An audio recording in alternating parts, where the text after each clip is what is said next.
This episode of Comedy Bang Bang is brought to you by Podswag. The holiday season is in full swing, and Podswag has the perfect gifts for any of the podcast lovers in your life. From mugs and posters to stickers and tees. Right now we have the Calvin's Twins tee, the Timekeeper tee, or you can get the Is That a Shirt shirt. There's also a CBB t-shirt of the month club going on next year that you can sign up for. Head on over to podswag.com/bangbang to see for yourself. That's podswag.com/bangbang. Comedy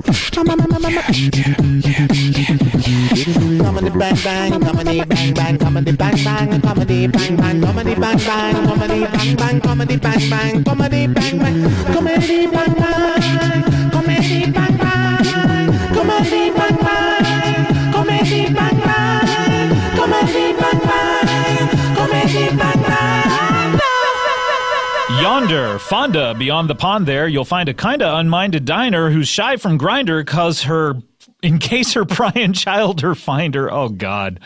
Welcome to Comedy Bang Bang. I mean, come on. That's tough. That's a tongue twister. Let me try it again. Here we go. Yonder, Fonda. I couldn't even do it a second time. Third time, we all heard it. It's just like Alyssa Milano would say, it's the charm. Here we go. Yonder, Fonda, beyond the pond there, you'll find a kinda unminded diner who shies from Grindr in case her prying child did find her. Forget it. Anyway, welcome to Comedy Bang Bang. Thanks to the Voblex for that catchphrase submission. Thanks a lot, the Voblex. Yeah, you think you'd make these things easier to say. It attracted my eye. I said, I don't need to practice this before I say it. Listen, one take, just like Lionel Richie singing hello. Scott, you are like Icarus of old. Your hubris brought you down. Ah, yes. But I wish there was a more modern reference than Icarus. I wish that a person from today would build wax wings yes. and fly. Because then we could just mention him. You know, you're like Josh. Yeah. Who flew too close to the sun. The wax wings. Talk me through that. How did that work? Yeah, exactly. First of all, where was he in prison or something? That's how they were getting out of prison. What was the deal with Icarus? Do you recall? It was him and his dad? His dad flew with him, right? And his dad was like, hey, Icarus, don't fly too close to the sun. Remember, we're wearing wax. Hey, Icarus! Hey, you son of a bitch. I don't really Wait, know. I'm calling my wife a bitch. I don't really know. All I know about Icarus is this. Mm-hmm. He wanted to fly. He built wax wings. He flew too close to the sun. They melted. And it was like, in your face, Icarus, you're not supposed to be flying. Right. I think there's some sort of prison component to it. By the way, engineer Cody Ryan, did you look up the things we asked you to look up last time? You looked up Hanukkah, I remember that, but then we asked you to look up something else, right? Some lyrics. Some lyrics, yes, that's right. It was lyrics. It was Send in the Clowns, Isn't It Nice? Isn't it nice? Isn't it nice, Send in the Clowns? By the way, welcome to the show. This is Comedy Bang Bang, Best of Part 2. I'm Scott Aukerman, I'm your host, and I'm sitting across my co-host for these Best ofs, as he has been for many a year. Paul F. Tompkins is here. It's me. I'm here. You are here. Yeah. I was worried you were not here. You're here. Were you worried that I was not here, but you were seeing me? That is, yes. Look, there's all sorts of unidentified phenomena that people are seeing these days. You're very hung up on this. Well, I mean, aliens are out there. Well, I mean aliens. I love you. I love you. That's, by the way, that a lot of people, when they do Woody Allen impressions, and they're all the rage now, we have to admit. They love doing it. People do the, definitely, they do the nebbish Woody Allen. I do the Woody Allen when he's like in bed with, Muriel Hemingway or whatever, where he gets all soft and he's like, I love you, I mean, I think that you mean the world to me. Yeah, the whiny. Yeah, the like, I'm going to soften my voice, Woody Allen. What do you got, Ryan? You want the Frank Sinatra? Fuck. I can't. Just lyrics to they're the same no matter who sings it. Lyrics to songs are the same no matter who sings them. That is not true. Other than Weird Al. Exactly. I just don't have anything that's Send in the Clowns, Isn't It Nice? That's the part that. That's what we're asking, is if it was a lyric to Send in the Clowns. Well, that's you fucking buffoon. That's what Scott was asking. This is the last episode. Yes, I know. This is the last episode you're doing. Bye. You're firing him I'm for the bringing best in of? Sam. I'm bringing in Sam next time. Oh, shit. Do you want me to call him? Yeah, call Sam. All right. I want Sam. Hey, welcome to the show. Scott Aukerman, I'm your host. Paul F. Tompkins is here. Yeah, Paul F. Tompkins. And Ryan is fired after this Scott episode. just fired Ryan. Can you come in and record the next best of? Yeah, that'd be great. What? No, there's no overtime if that's what he asked. Yeah, he did that. There's no overtime. There's no sorry. overtime. There's no holiday pay. Yeah, the payment is just the You gift get to of keep your doing it. job. You get to keep your job. That's what he says. Yeah. All right. Yeah. Is he coming? Yeah, he's coming. He's coming? Okay, cool. You're fired, but you got to finish out your shift here on the show. Okay. Welcome to the show. Thank you. Look, let's be honest. You're not listening to this as At your all. first episode. Oh. This isn't your first episode of Comedy Bang Bang. I would imagine you probably listened to part one that came out on Monday, Christmas Day. Do you know what, Scott? Shut up a second. Do you know what happened though? I saw on Twitter I'm furious at you somebody somebody saying that they listened to the best ofs and that got them into the show. Yes, but I'm saying part two of the best ofs is not your first episode. That I would be imagine. weird. That would be weird. The one that came out on I- a Thursday. I don't know that I'd ever seen that before, and I was happy to see that. Yeah, I was happy to see that. I did see that myself. It does work. People, you know what else worked? I will say is we had a guest on an episode recently, not eligible for this year's best ofs, and some people wish it were because it was a fantastic episode. But Neil Patrick Harris was on the episode a couple of weeks ago, and the way he described the way he got into the show was he read the New York Times article about episode 500, and I believe episode 500 may have been his first episode that he ever listened to. There you go. And then he got into it, and I'll tell you, and I think I told you this, Paul, but he gave a compliment that was very funny to me because it's not one that I normally hear. But he said, "I love how long the show is." Yes. Which is not something that I heard him one say that. normally says. Yeah. But that he was just like, a lot of podcasts, you turn them on, they're over in like 20 minutes, and then it's like, what else do you listen to? He's got a lot of free time on his hands, I I guess. wanted to know what podcast he was listening to. That are just 20? Yeah.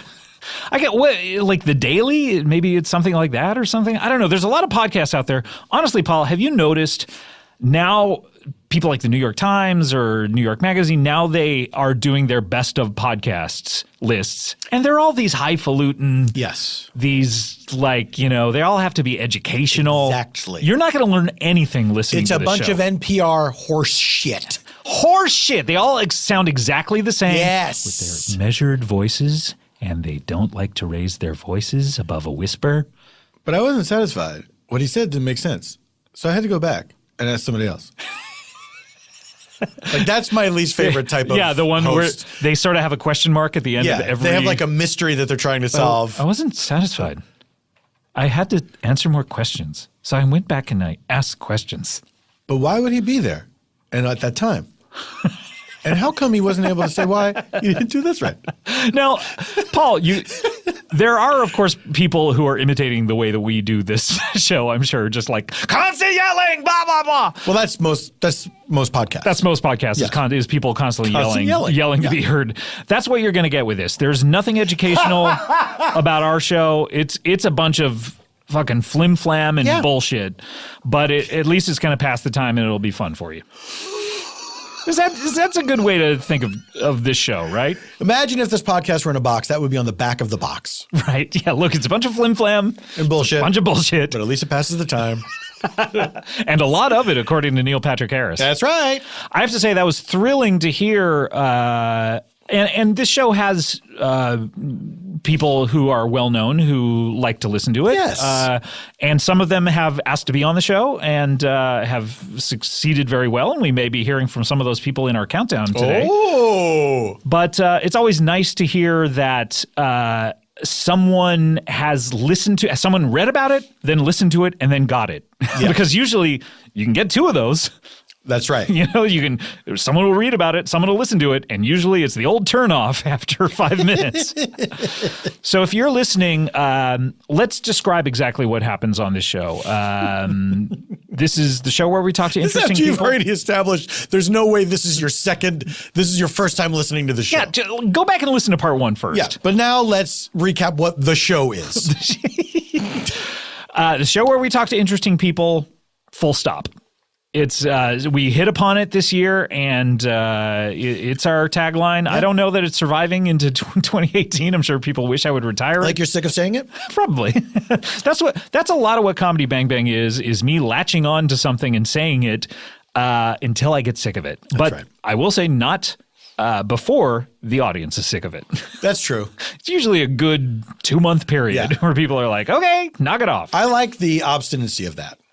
Yes. I don't care what the people think about this show. Yeah. I instead want to rub their noses in. Because it also feels like I don't want to do it either, but I'm going to keep doing it because you don't like it. It's a little bit of that, yes. No, this is the show where we will have on, I'm the host of it every week, and I'll have on celebrities and comedians and people who are in the news. Not really anyone who's in the news usually, although people have become in the news after they've been on the show. Well, you had to ditch that Mark Halpern episode. That's true. Oh, boy. And then we have on comedians playing fake people.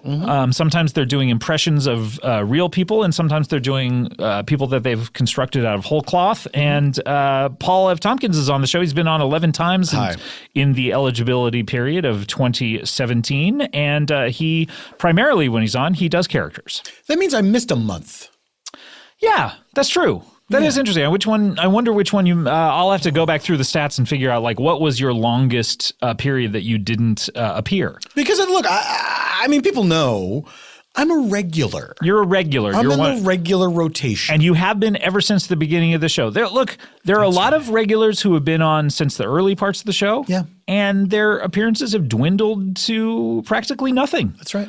There are some who go through phases where they were on a lot certain years, and then they'll take some breaks, then they'll come back. Nick Kroll is maybe one of those who lately has just been available and around and loves being on the show and has had a little more time. It's usually whomever has a little more time on their hands. But Paul, you always make it a priority to be here, especially at the end of the year. It's very true, Scott. That being said, you missed a month. So I don't know what happened there. I don't know. It's a little weird. happened. A little weird. What we're doing on this show is we're counting down the episodes that you, the listeners, voted on. The eligibility period is Thanksgiving of 2016 through Thanksgiving of 2017, and we put up a poll and you guys vote on it. It's That's what self-explanatory. happened. That's what happened. Look it up in your history books. Oh! What are you biting on there? What do you got? Some sugar-free chocolate that Chef Kevin. What do they put it? What do they put in it to make it sweet if it doesn't have sugar in it? I think they put sugar in it. They just say it's They just say it to those fucking liars. Chef Kevin gave you that? Yeah. It's like a Whitman sampler box. It's a Whitman sampler. I thought it was just a regular old Whitman sampler. I didn't realize until I unwrapped it. It was sugar-free. And I think it's a gag. I think it's a personal Some sort of gag that he's doing. Yeah. By the way, every episode of Comedy Bang Bang has someone chewing into a microphone, and if you can spot it, then and you do it every single episode, and you send those results to me, you can win $1 million. So, and this is very exciting. You have to have proof, though. You have to. Yeah, you got to show receipts. Much like Beyonce. Oh no, who am I thinking of? Oh yeah, Kim Judge Kardashian. Judy? Kim Kardashian. Judge Judy. Got to show receipts like Judge Judy did. You ever watch Judge Judy? All the time. When it first came out, I have this friend, you probably know her, Greg Griffin, a.k.a. Gray Delisle. She's had several names over the years. She's not done yet either. I bet she started out as Erin Van Osbury when I first met her, and then gradually has metamorphosized into Greg Griffin. She does a lot of voices on your favorite animated programs. I believe she's Velma on Scooby-Doo, maybe? Zoinks. Several other. She's like a regular. Her and Tom Kenny are the most in-demand VO artists. That's right. I've known her a long time, since college. She had a very adorable baby who's like a little fatso. She's very precious. Yes, just got a Christmas card from her yesterday, and all filled with images of that baby. Yes, that baby is very cute. Why did I bring her up? Where was I headed with that? Receipts. Judge Judy, yes. Okay, so she liked Judge Judy so much that she went to the audience. And so there are several episodes of her in the front row, like making faces and like reacting to what's going on. Like she can't believe it. That actually sounds like fun. I wonder if she still has them. You know what? It sounds like fun until you realize those shows are probably taped like 12 a day. Yeah. And you have to sit there for probably, a full but day. aren't you always upset when all the Judge Judy episodes that day are done? Don't you wish you had always. like 12? I know. I know. Because they run them 12 a day. They run them 12 a day. Judge Judy, how old is she? How old of a woman is she? It seems she's like she 40. started as 80. You know? She seems. I mean, she's kind of ageless. She's She is. remained this look. She looks the same. Yeah. as Did she had work done? Unless they're just showing old episodes. I haven't really been tracking the show.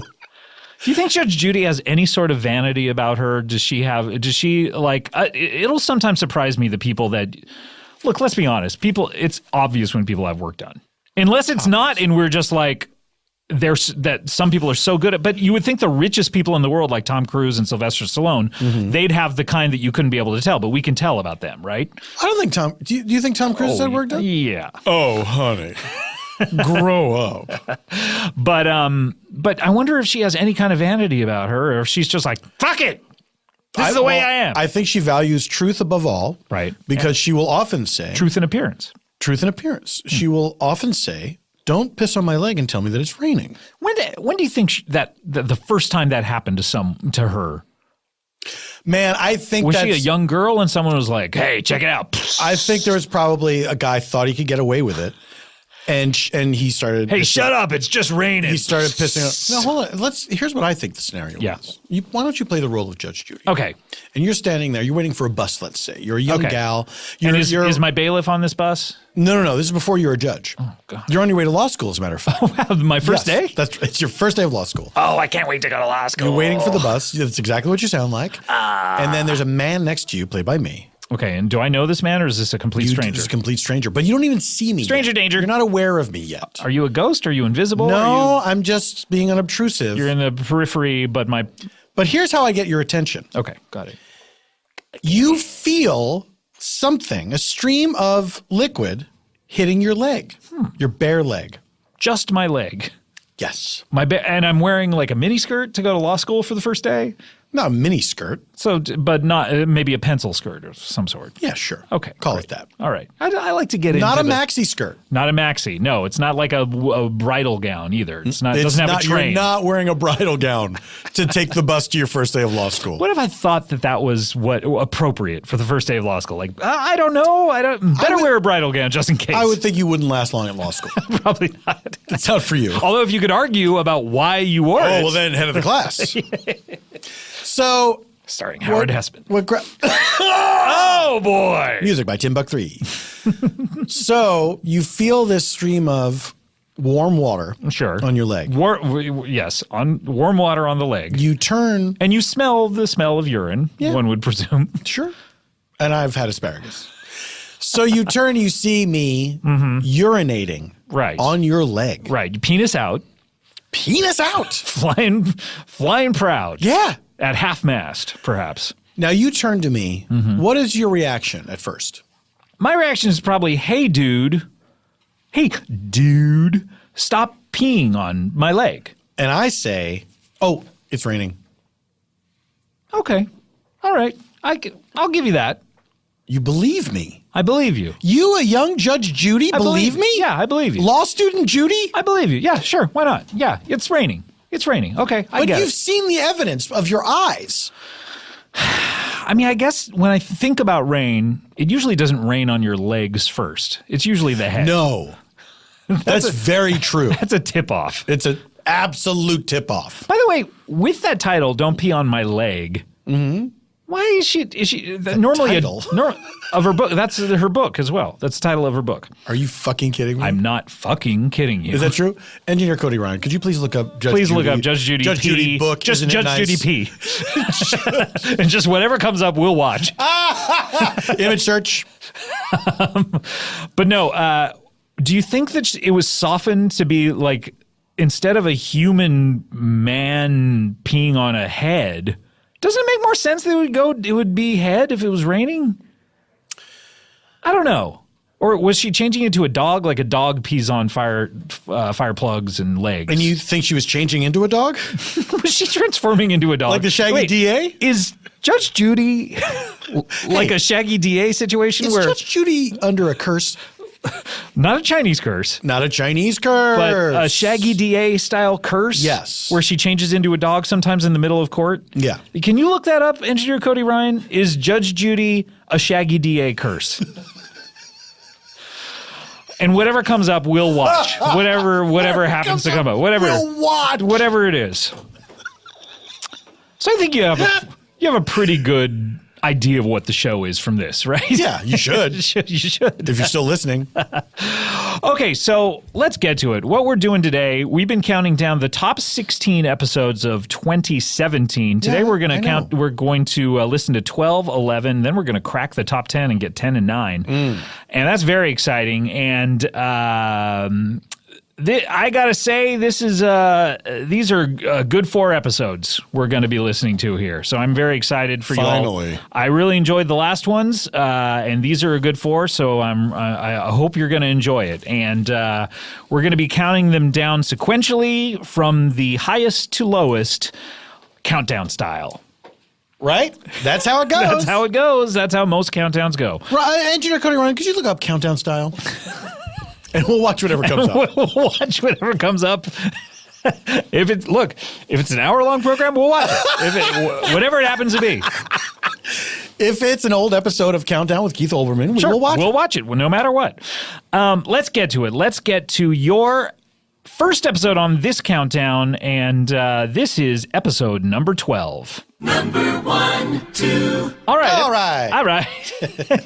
Episode number 12. Okay, now this is very interesting, Paul. I believe it's very interesting. Go on. Statistically, this is very interesting. This is episode, previous to this, we had pre-Fontaine, meaning pre-500 episodes. That's right. This is episode 521. This, in fact, is so late. This is the last possible ep that was included in our eligibility period. Wow. This is episode 521 from November 20th, right before Thanksgiving. The Monday before Thanksgiving. This is an episode called Bing Bong Goodbye. Bing Bong Goodbye. Bing Bong Goodbye. Let me talk about who's on this episode. We have the return of John Hodgman. Sure. John Hodgman, who was in our episode number 15, appears again in the countdown with the second of his appearances Pretty impressive. in this calendar year. Only on the show twice this year and made best of both times. Best of. Amazing. We also have Lauren Lapkus. This is her first appearance in the countdown as Todd. Todd is a character that is my nephew. I can't remember if she came in and it was my nephew Todd, or I can't remember why. I think he was your nephew from the beginning. From the beginning, Yeah. okay. But I think it was a character that she did before Bang Bang. I can't really remember. Probably. She does Todd on her Netflix character special Yes. and has no relation to me. But we also have John Gabris as Gino. Oh, did he do Gino for this one? He did Gino for this one. So John Gabris is a wonderful improviser, great, funny guy, and he has, with the exception of one live episode, only done Gino on this show. By the way, I saw on Reddit. Why are you there? I don't know. I don't like myself. Get off. There was some discussion about that live episode where John did a different character. This was in England. This, I believe, was in Nottingham? No, this is not Nottingham. It was the other one that we did. Leeds, probably. Yeah, I believe it was Leeds. And so he did a character which really, and he told us beforehand, I believe he told us beforehand. We took him to England. Lauren had to drop out due to a medical emergency, and so we took fan favorite John Gabris with us. But John does not do multiple characters, and as he was going on the tour, he was like, "Are you expecting me to do a bunch of characters?" I was like, "No, you can do Gino the whole time, or do whatever you want." And so he, on one episode, decided he wanted to do a totally different character. Yeah, except it was going to be Gino disguised as a different character. I don't know that I knew that. I don't think that we I can't remember if he talked told us about beforehand, but then as he's doing it, he is dropping hints that he's Gino. Okay. There was a discussion on Reddit was that you and I didn't like the character he was doing, and so we essentially shamed him out of doing it. No.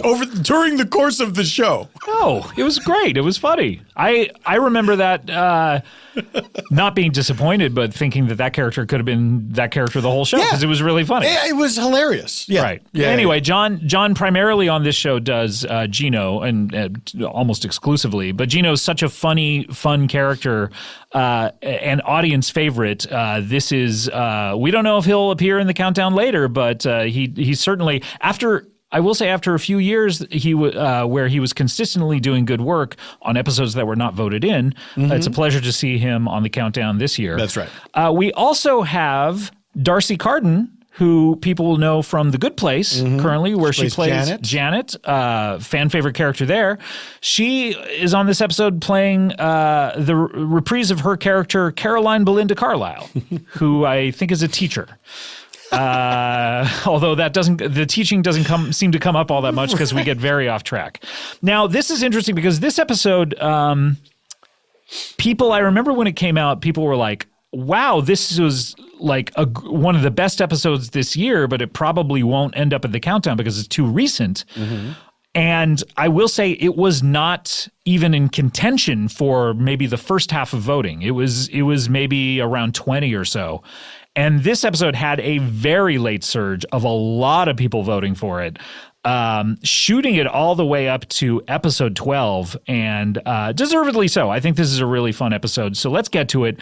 This is Bing Bong Goodbye, episode 521 from November 20th. This is your episode 12. Number 1, 2.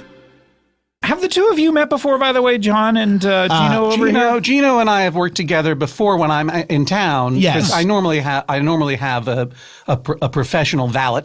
Yes. Oh, okay. Yeah, or a and squire. and a I thought is squire. what I thought I was doing because it's a horse and shit. Right. And the guy downstairs almost fucked me. He tucked the little valet tag right in the horse's butthole. I was like, no.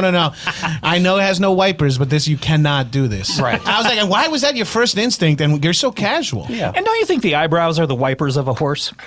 Yeah, how big are brows on Clydesdales? I couldn't really take notice. They have big, bushy eyebrows. They're They like really Peter do. Gallagher style. Yeah, That They're makes like sense. Groucho Marx. Anyone named Gallagher, really. They're the owls of the equine world. Folks, my name's John Hodgman. You think you know me, but you don't. I don't ride a Clydesdale.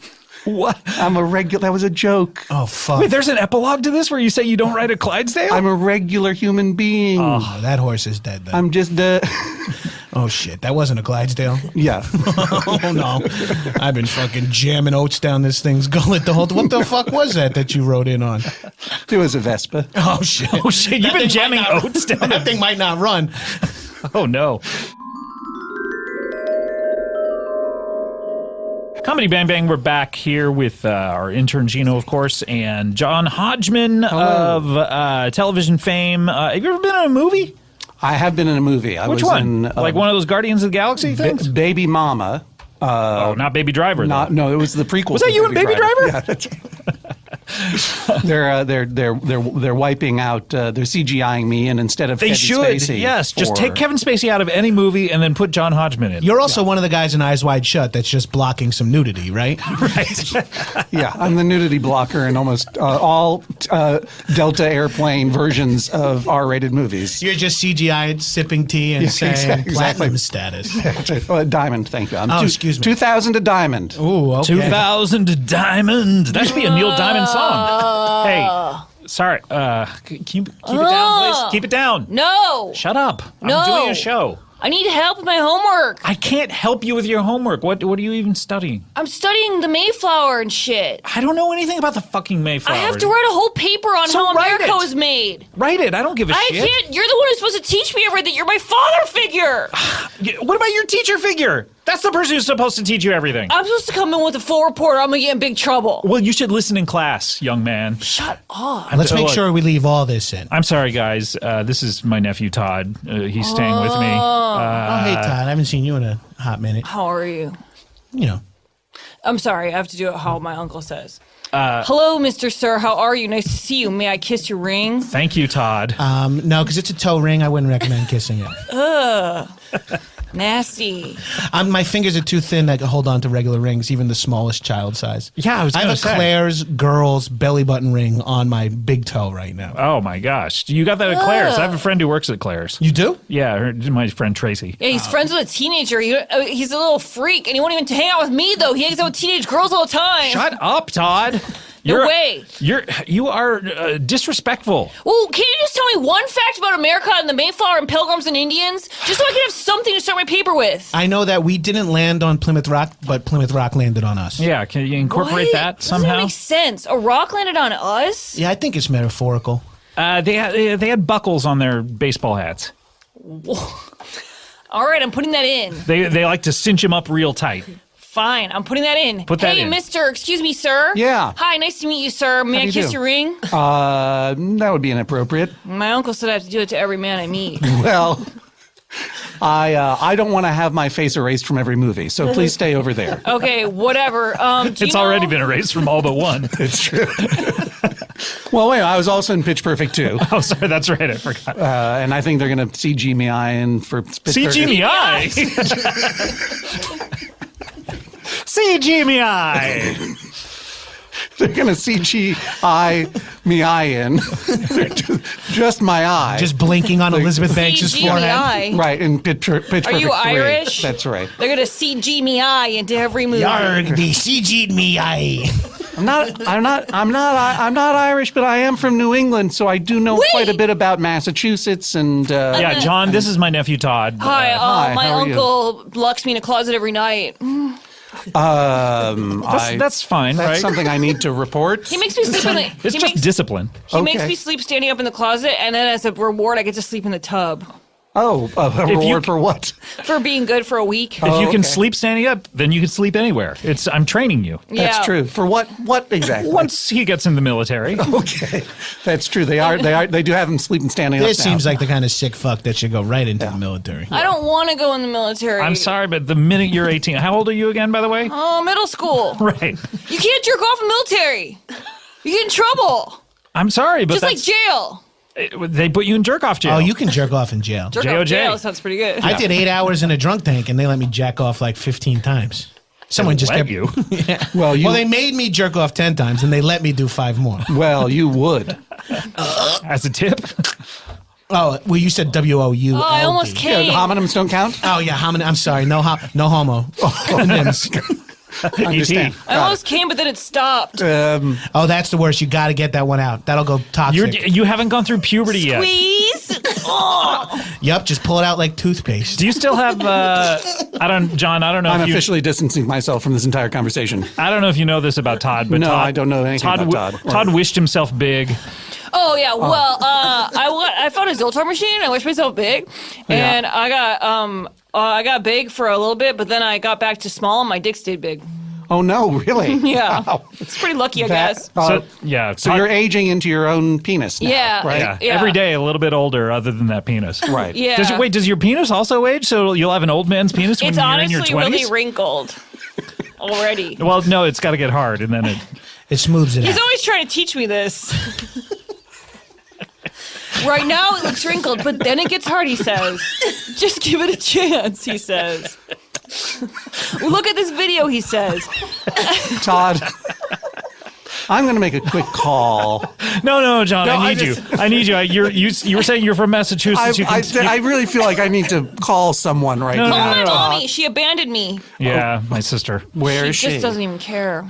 She was at the carnival one day. Yeah. several then years We ago. lost each other because I got big and she didn't recognize me, even though I kept saying, Mommy, it's me. I'm just large now and old. Wait, you never told me that that's what happened. That's why you're stuck with me. Yeah. I'm stuck with you. I mean, Well, regardless, I'm not Yeah. going anywhere. yeah. Anyway, so she's But off. wait, now even though your private area is still that of a 35-year-old man, How do you know it's 35?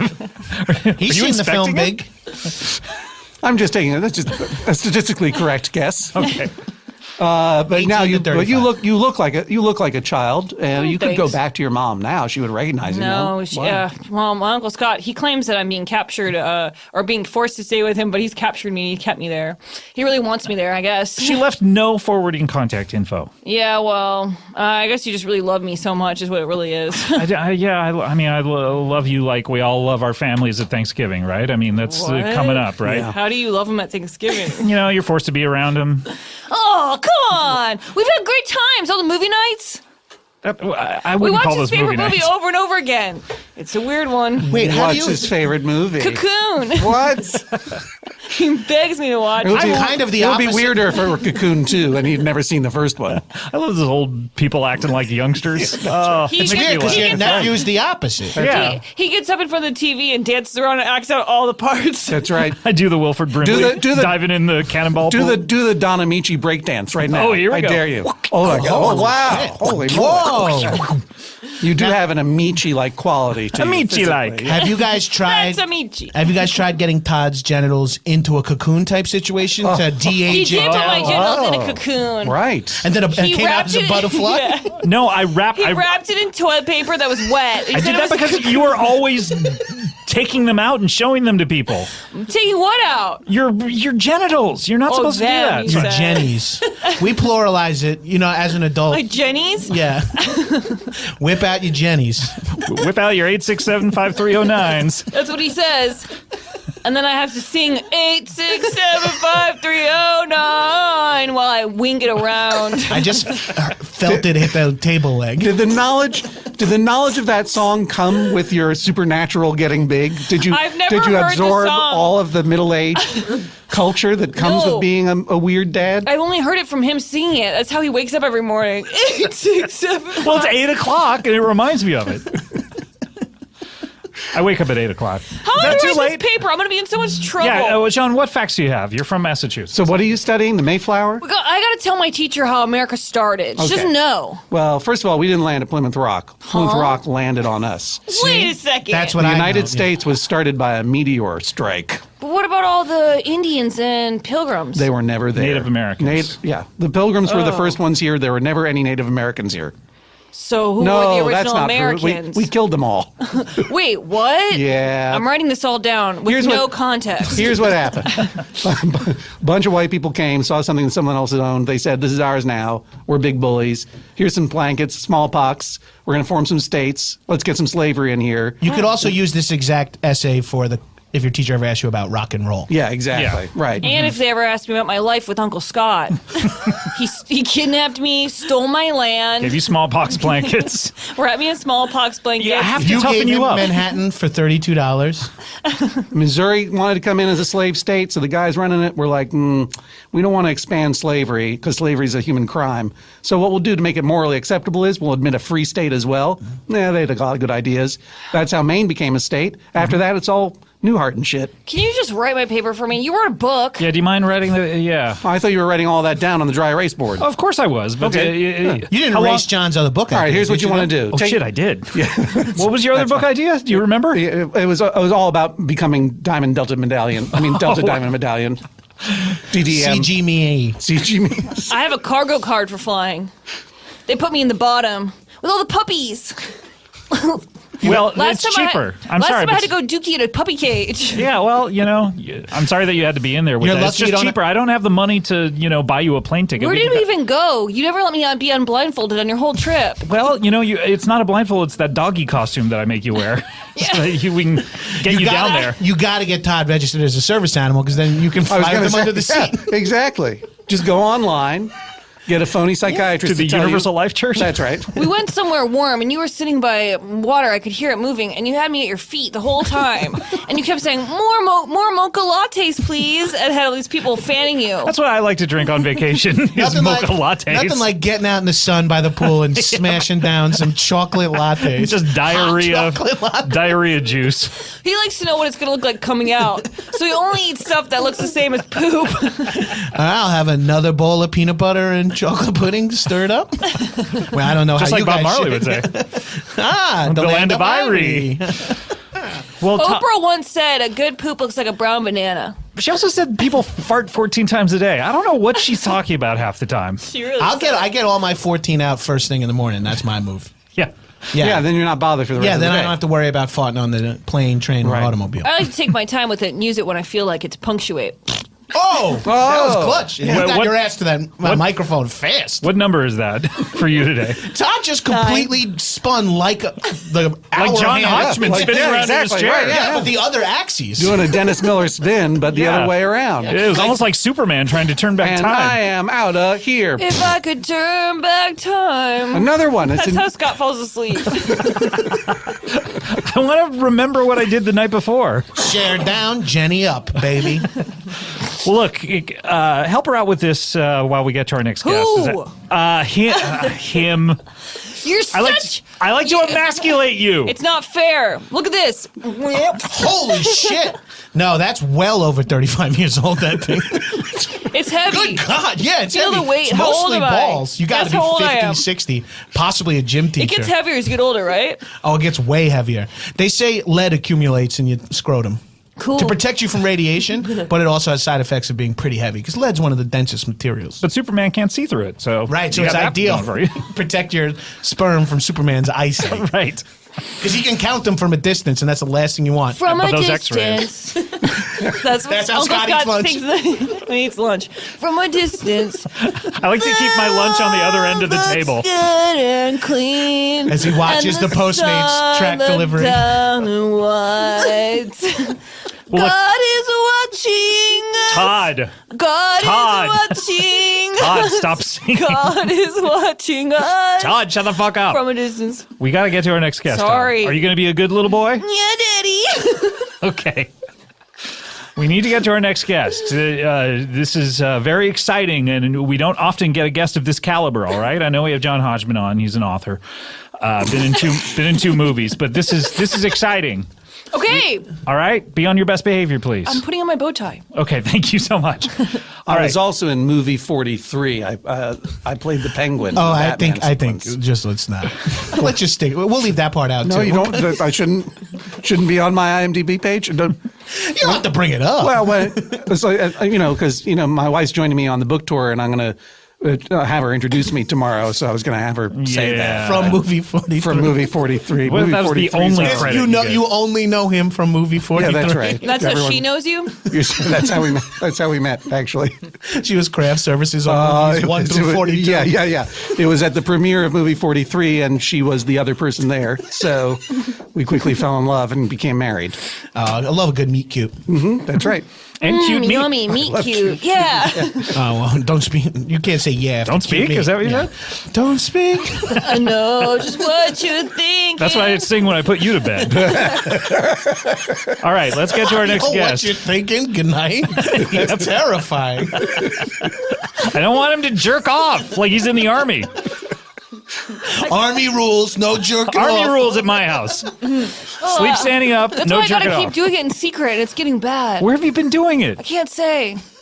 You'll get punished. I'll get punished. By whom? The neighbors? Yeah, because I'm doing it in their cars. Oh, God. You're breaking into our neighbor's no, car? I'm just doing it in the gas tank. Oh, okay. See how far I can run. Wait, you didn't do it in the Vespa downstairs, did you? That Clydesdale? Was there a lot of oatmeal and whatever you're jerking off Big into? eyebrows, oatmeal. Yep, that's That's about our right. handlebars. Number 1, 2. Who baby? Who baby? Who baby?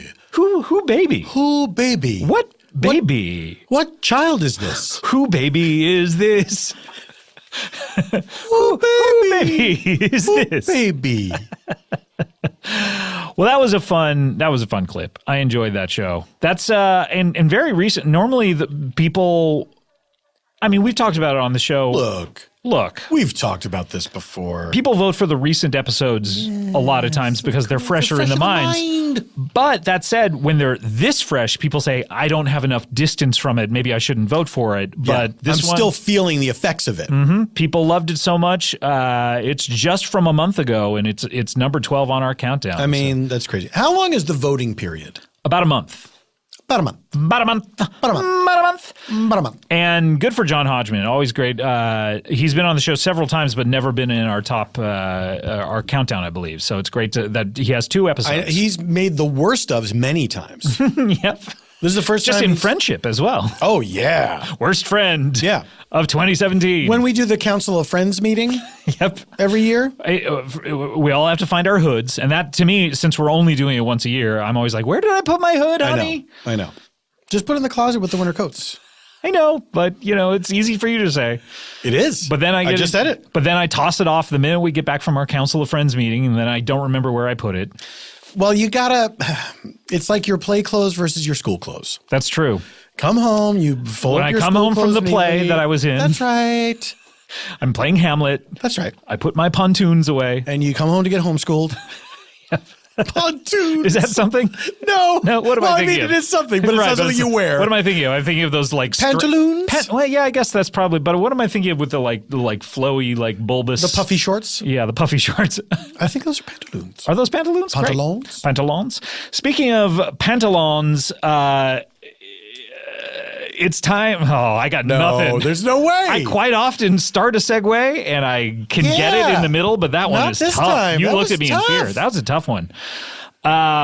We can't, speaking of pantalons, we can't go along with this episode without taking a break. Nope. Okay. No. The reviews are in. We need to take a break. We need it. When we come back, we'll have, this is great. One of my favorite episodes of the year. When we come back, we are going to have your episode number 11 after this. Hey, Paul, Yes, Scott. I got to tell you something. I'll listen to anything you have to say. You may want to sit down for this. I will sit down. Put your what's that thing surrounding the hole in your butt? Your butt. Put your butt down on the chair. Yeah. Consider it done. Because this may blow your socks right up to your nose holes. Support for today's show comes from Audible. Wait a minute. Yeah. Audible.com? Audible.com. Yeah. Support comes from them today. They're supporting you? Yes. Can you believe it? I can't. I won't. It defies belief. It defies logic. But somehow they're doing it. Did I tell you what Audible is? I mean, I know, but pretend I don't. Okay, well, Audible offers an unmatched selection of audiobooks, original audio shows, news, comedy, and more. From the leading audiobook publishers, broadcasts, entertainers, magazine and newspaper publishers, of and course. business information Business providers. information Yes, of providers. course. Yes, Yes, yeah, I know. Everyone knows these things, Yeah. okay? So Audible is a great place. It's like Known. what I call when I turn on my computer and I'm flipping around websites, I'm like, there's nothing good on. Then I say to myself, you got to remember Audible. It's my favorite website. Now, membership to Audible includes a free audio. I know this. It includes you free know this. audiobook, yes. One free audiobook a month, Right. and exclusive sales. Sales. 30% off, or I think 70, it's like or you they'll can pay pay 70% for all regularly priced Right. audiobooks. Audiobooks, yeah. And unlike a streaming or a rental This service, is a which a great lot part. of these places are, Yeah. with Audible, you own your You books. keep your books. You keep own them. them. You It's like keep a them reverse and- library. Right. Finally. It's like a library where you get to tell the librarian, hey, leave me alone. They flip You the old script. crone. You old crone. You'll never get I'm married. keeping this book. You're like- an old maid. You're like That's- in It's a Wonderful It's Life. a Wonderful Life. An old maid, Mary. She's at the library. She's an old maid. You old building and loan. You can access these books anytime, anywhere. No one can arrest you for this. No. Right from your smartphone. Yeah. And we're not saying that you pick up your smartphone and you press a button and then all of the knowledge is beamed into your head, like psychically. That is a common misconception. I remember I thought that. I thought, I'll have the memory of that book in my brain. No, you have to actually You have to read this gotta thing listen on to the the smartphone. thing. Yeah, Yeah. listen to it, whatever You you can do. read it, listen, however you Who like. cares? I don't care what you do. I don't care But about right you. now, Audible is offering our listeners a free audiobook with a 30-day trial membership. Now, normally, if you're in the middle of a 30-day trial, you've done something horribly wrong. That's right. And you may be going to jail. Yeah. But with this... And you either have the worst lawyer or the best. or you've done something so bad that it's lasting that long. Yeah. But with Audible, it's a dream. You're gonna savor each of these 30 days. 30-day dream. All you do is go to audible.com/bangbang and browse the unmatched selection of audio programs. You download a title for free and you start listening. It's that easy. It is that easy. It could not be easier. There's no way it's that easy. It's that Paul, it's that easy. What if I'm dumb? That's a good hypothetical. I've never considered Yeah, this. you didn't see that coming. So are you so dumb that when you pick up a smartphone, you think it's like a brick and you throw it at someone? Yeah, me throw bricks. Me throw a brick, me play joke. Just go to audible.com/bangbang. Or this is interesting. You can text bang bang to 500-500 and get started today. How does that work? That's insane. I'm going to be honest. When you said this is interesting, I was like, but it actually is interesting. It's interesting. Just text bang bang to 500-500. That's insanity. Will it go faster if I just text 1,000?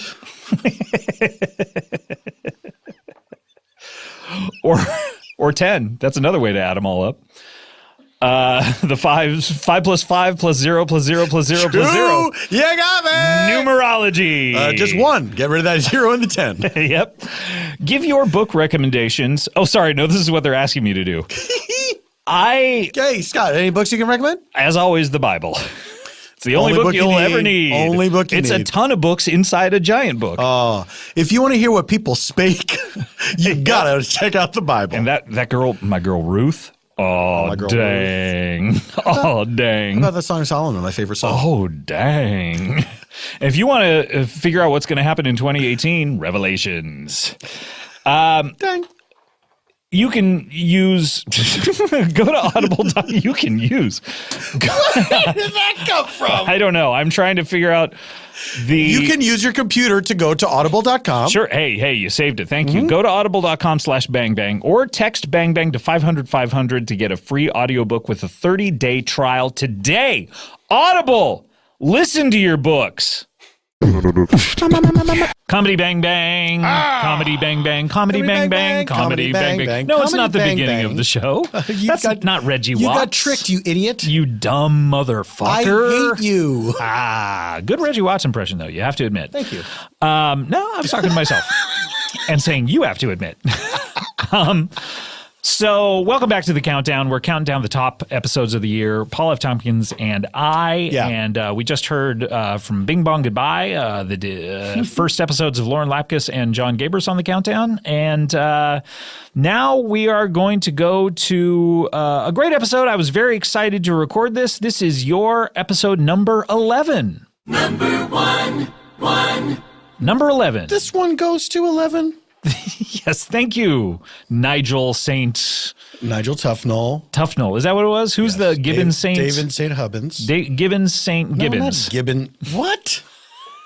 Stop talking about Gibbons all the time. When do you think that I last saw Spinal Tap, by the way? Would it surprise you to know probably about 3 weeks ago? 2 months ago. Oh, really? Is that true? Yes. And I can't remember the names. I haven't seen it in years, darling. Really. It's one of my favorites. Holds up. It's amazing.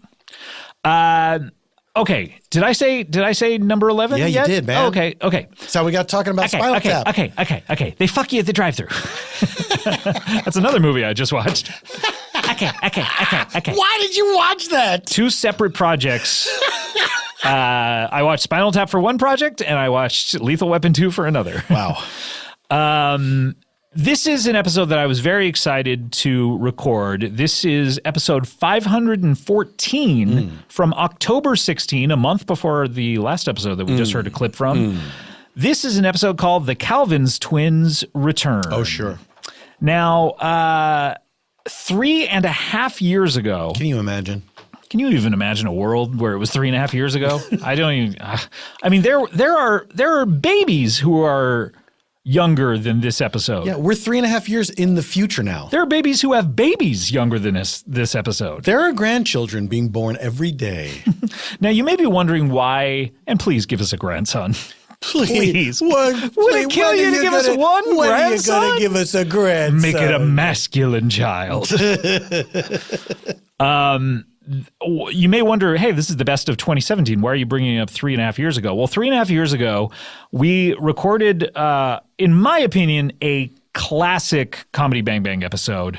I believe it was episode 150 or something. I mean, it's like That's very fucking, early. And this was Taran Killam, whom people will know from Saturday Night Live, had a 4-year tenure, I believe, on that show. And Paul Britton, whom people may also remember from Saturday Night Live, had about a year on that show. I don't know whether they were friends before SNL, but they certainly are great friends now, and they love to improvise together. They love it. And 3.5 years ago, they did an episode called The Calvin's Twins, and the story behind that episode was we didn't know anything about what they were going to do, and they hadn't talked about it previous to the episode. And prior to the episode, they looked at each other and said, well, what do you want to do? And I believe it was Taran who said, maybe we could do like people who own horses. I think maybe that was the extent of it. Maybe even people who are horse promoters. Maybe they had that much. I don't even know that they had that much. The episode that they did was one of the more insane episodes that we have ever done. The improvising details, I think I've talked about this before, but when they did those characters on the Comedy Bang Bang television show, I asked our writer's assistant, Caroline Anderson, if she could listen to the episode and type out the plot because we couldn't remember all of the details. And it's one of the most insane documents I've ever received. This email, which had all of the Calvin's twins details of everything about their business. But they are promoters of horse fighting. They own horses that do horse boxing matches to the death. That's right. And they have presided over thousands, tens of thousands of horse deaths over their career. And they have a place that they do these horse deaths, these horse fights, the Calvin's Twins Bee Honey Horse Farm, I believe. And all of this was improvised. They had not talked about any of it. As much of this show is, we normally don't talk a lot about what we're going to do on the show. Everything is improvised.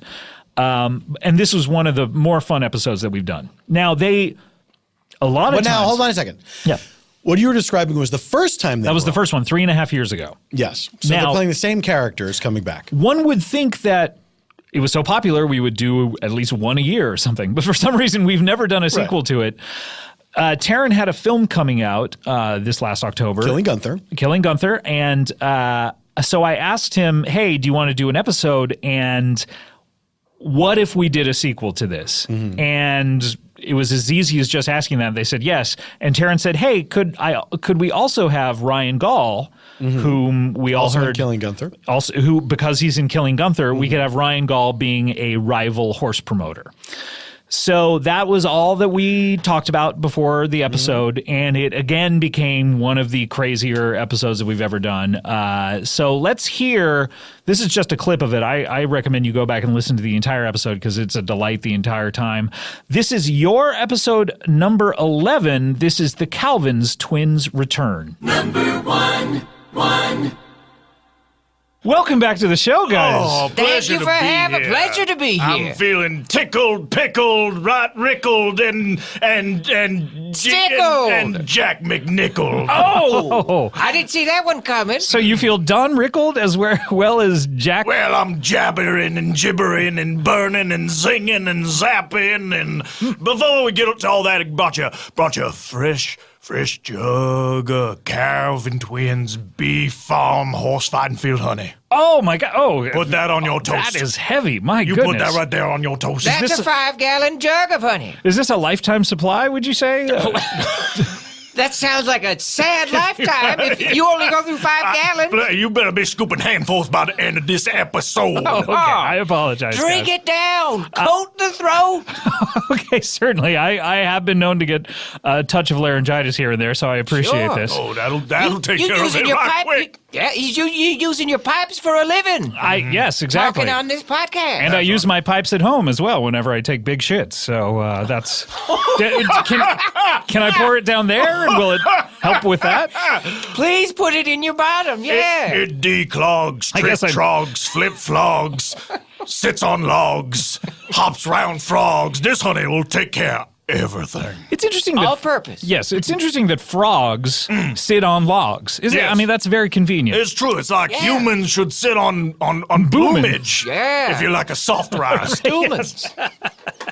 So, guys, welcome back to the show. I mean, Thank you for It's having us. such a pleasure to be have here. not seen neither hide nor hair of you, and that's a horse term. Yes. Well done. Yeah, we've been back in the saddle. You know how busy we are promoting fights. Certainly. Attending births. Yes. Burying horses.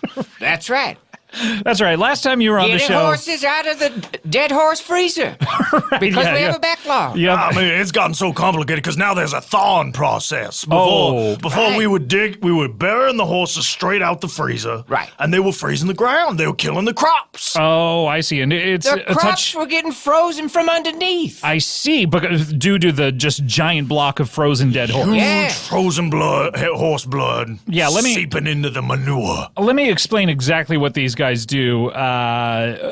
Chico Hands and Bever Hopox. That's me. And you're known as the Calvin's twins. I'm That's not right. sure. You guys are twins. My brother from another mother from the same parents. Same father and mother. Born at the same time. Yeah, that's Correct. Right. Correct. Okay. Shoulder to shoulder.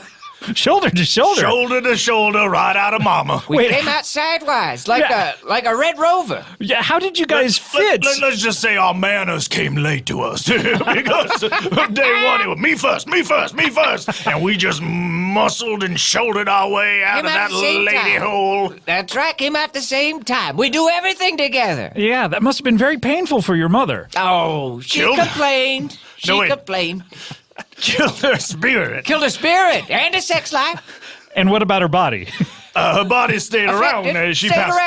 around. She passed away sadly during one of our most famous horse fights. Oh, that's As right. you We talked about remember. this last time. Yes, you famously remember. McGregor Mayweather of fights, if you That's will. right. Right, it was Randy the horse, as I Randy. recall. Yes, she was God trying to bless. protect him. She That was her wanted- favorite horse. That was She the loved- Muhammad Ali of horses, as I Yeah, recall. still is. He is. He's Hey, still around. Randy Still the is. horse is still around. Well, he still got that title.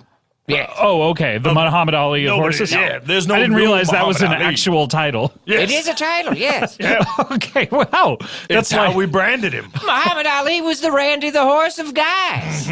of just guys, not even boxers. Right. No, just fellas. Just good guys. Just in terms of his demeanor. So, guys, you, of course, these are fights to the death, and that's why there are so many horse deaths on your consciences, right. and so many burials and a big backup That's of right. these. That's and now right. there's a thawing process. course. Yep. You get them Slowing at things down. room temperature, or do you try to get them hot like a steak, or? It's a seasonal thing, you know. You can Yeah. get a bit cooler corpse in the wintertime, but you know that corpse gonna heat right up in the summer. In the summertime, so you don't have to worry about it. But what did you say? Something about a... Oh, I was wondering if when you thaw them, do you try? Is it like a Yeah. microwave process where you're just trying to get them room temp, or? Well, we tried to... ground temp. Yeah, Ground temp. We did try to construct a horse microwave big Yeah, enough. That's true. And you know I'm a tinkerer. And Sure, I go of into my course, yeah. workshop. Do you know how to make an actual microwave, let alone Well, a I read horse-sized one? I read a book, and I took apart an old microwave. Did a fabulous Which job. book was this, by the way? A book about making microwaves. And What was it's- it? Do you remember the title of it, though? Oh, microwavery, making microwaves? No, that was right. It was about how to make popcorn, and so it didn't help me one bit. Right. And I'm stuck A with whole all book these on that. parts. Yep. I'm stuck with all these parts and these screws, and I put it together. It looked kind of like a microwave, but it Sure. didn't do Had the anything. shape. Right. You got the box part. Yeah, it Sure, was a that's- rectangle. I would think that would be the easy part of making a You'd microwave. think. Well, The shape of it. well, You'd be right. It I was implore very you. simple. I implore you, have at it. If it sounds so simple, please have at it and ship us a horse microwave because we could use one. I'm not saying that I could do the other parts of it. I just the basic shape Okay. seems like that's step one. All right, yeah. So I did the easy part. Yeah. All right, I get that. Step two, maybe attaching a movable door. That would be slightly harder than making a. Yes, I did that too. You did that as well. With a hinge. Okay, and Big then old hinge. did you lead horses in? I mean, you can't do that to water, but can you lead them into a horse-shaped microwave? That's a clever phrase You there. but you can't make them zap.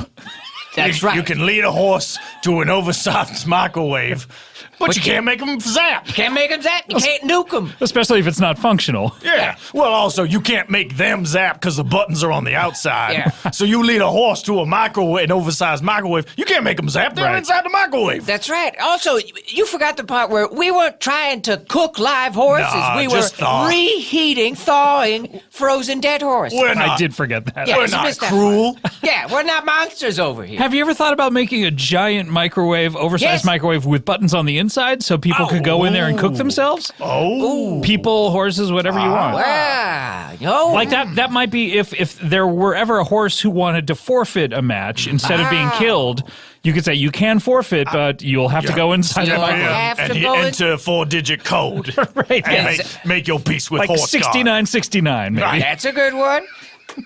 You go get in there and zap yourself. Yeah, I didn't bring this up there. You guys are very short. You guys are how tall are you?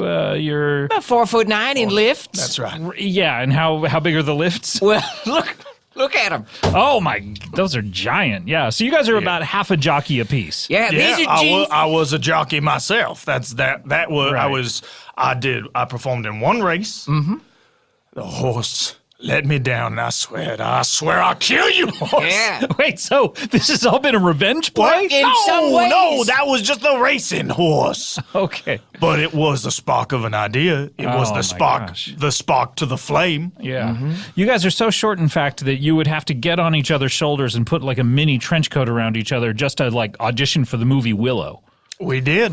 Really? Yeah, We You did that did? very thing. Oh, That's- yeah. I don't know why I thought of that, but Were you? it was not were a you smi- spying on us? It was not a big pot. It was for vodka, the warrior.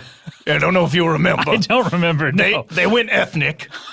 I saw it opening night and then I've never seen it again. Got it, yeah. Vodka, well, there weren't a ton of lines, but there was a great scene at the crossroads. Oh, right. When Matt Bodigan introduces himself and he's in the cage at the crossroads. Okay, right. And it was a very, very tender scene where Willow and his best friend decide to stay behind and take care of the Daikini baby. Oh, I see. So who would have gotten to perform the head parts of those scenes? Chico. Chico would have done it, That's really. right, yes. He did a Even though wonderful you job. seem to know so much about There's it. a lot. Yeah, well, I'm unfamiliar with the movie entirely. I was the one who was off book, reading all Oh, the so books you and were feeding him whispering. lies. Yes, he would say the Whispering. lines right up my pooper, I'll be right. essentially, because that's where I was. Willow, if you want, we'll stay behind. Willow, if you want, we'll stay behind. One wonders why you didn't just switch if you knew the lines, is because Camera shy. I can. I get all tongue-tied. I get all bashful. Get all fumble-jumbly. I start getting flushed like a bleeding horse Like after a a blushing- 1-2 combo punch to the horse mouth. oh right. my gosh. Well, this is fascinating, guys. I mean, I gotta go visit your stadium at some point. Are there luxury boxes? And, Yes, Oh, there yes. are. State of the art. yeah. We spent $1 anyone billion on luxury boxes. Anyone ever sit in them? Not Or once. Not one time. Do you have to like stock up the food on them? We just haven't in been back case? inside. There's been no need. Really? Yeah, I hope that that mini fridge is still working. I don't know. We haven't checked on it. Why spend $1 billion and then only make a mini fridge? Get a regular one. Yeah, no, you make some good points. Is this just because of you guys' stature? To us, a mini Probably, fridge is just a yeah. fridge. Maybe we were duped. Yeah. So to you, like mini me is just me. We call him Right. me. Vern Troyer. Yeah. So guys, It's confusing. it's very confusing. So if you're ever like, no, me, you're talking about Vern Troy. Always. Okay, great. Okay, I'll keep that in mind for the rest If of the we're episode. referring to ourselves, we always say I. Okay, but me. Hand I that cookie. So when you went to see the film Me, Myself, and Irene, We were very fucked disappointed. and disappointed. We were so. We were confused. The ticket taker was right? baffled. Because then you have Jim Carrey, who's one of the taller movie stars. Yes. Yeah. He's a lanky fellow. Yeah. And there's no Vern. And then there was no us. Right? Yeah, you expected to be in the I film expected- with Vern Troyer. That's Yeah. right. Yeah. What about We did audition for it, actually. Oh, we you did audition, yeah. Did you get on top of each other? Yes, we did. The same Put way? on a trench coat. What are some of the audition lines that you used on that? Were you off book for that as well? Certainly. Well, no, he yeah, helped me out. Yeah, well, we auditioned for the lead role. That's right. Really? Of what was his name again? Me? Oh, right. Yes.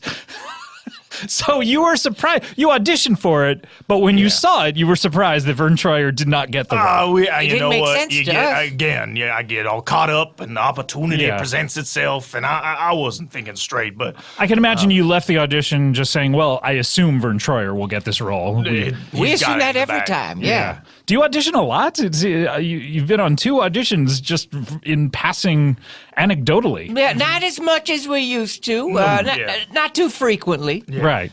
Are you? How frequent is frequent? Like, because I know you have your horse fights in the morning and in the evening.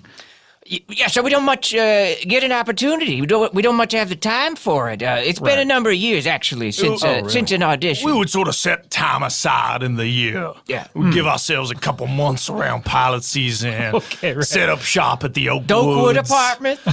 Right? Were you at the Oakwoods when they burned down Griffith Park? Those kids set off the fireworks and burned down Griffith Park? Yes, we those certainly- kids Wait, did those it. Yes, the kids. kids Oh, wait did a it. minute. Those Wait a minute. kids. I guess they just said they were were kids because they were approximately 3 feet. in Yeah, height. it's Anything's only possible. kids like fireworks. We'll never know. Okay. This is very exciting because before the break, we heard some amazing news, which is that Bisbee St. Hancock himself has challenged the Shameful Boys here to a horse-off. Winner take all. Winner take all. I don't Winner even know takes the industry. I don't know what this means, but let's hear exactly what it means, because you guys have been. I have to say, you turned as pale as a ghost or a white mouse. I guess you got almost as if you were afraid of the very notion of a horse off. Oh, no. We're not afraid of nothing. We ain't afraid of a goddamn thing. I beg your pardon. I've never heard language like We this. ain't afraid of motherfucking nothing. Whoa, Chico, Up in this piece. Chico, please. All right, Chico. Sorry. Please. Can someone explain what a horse-off is and what is the procedure for a horse-off? I think we can all do that. Are you guys going to do it in unison, or That's right. or are you going to switch off sentences? It doesn't make sense to switch off. We Okay, should you'll do at it the in same unison. time. We all know We're just going to exactly do it what at it the is. same time. A horse-off is a competition between two or three horse-fighting promoters when the industry is at risk because of hostile competition. Each promoter will take 3 horses to church. Have them baptized, then bring those horses to an open field at sunrise. Now, don't forget about the snacks. The sex? Snacks. Oh, okay. But also don't forget about the sex. Who's having sex? Each of the promoters will bring one companion, male or female, but hopefully female. Okay, you guys don't need to bring that. It can be very, let's not get into homophobic stuff and the rules of a horse-off, all right? These are old These rules. are old rules. Very but old they can be They're a little amended. backwards. Yes. They're a little backwards. Anyway, continue. Now, As we were saying, one companion in the field will lie down under one horse motor. promoter. Okay, yeah, okay.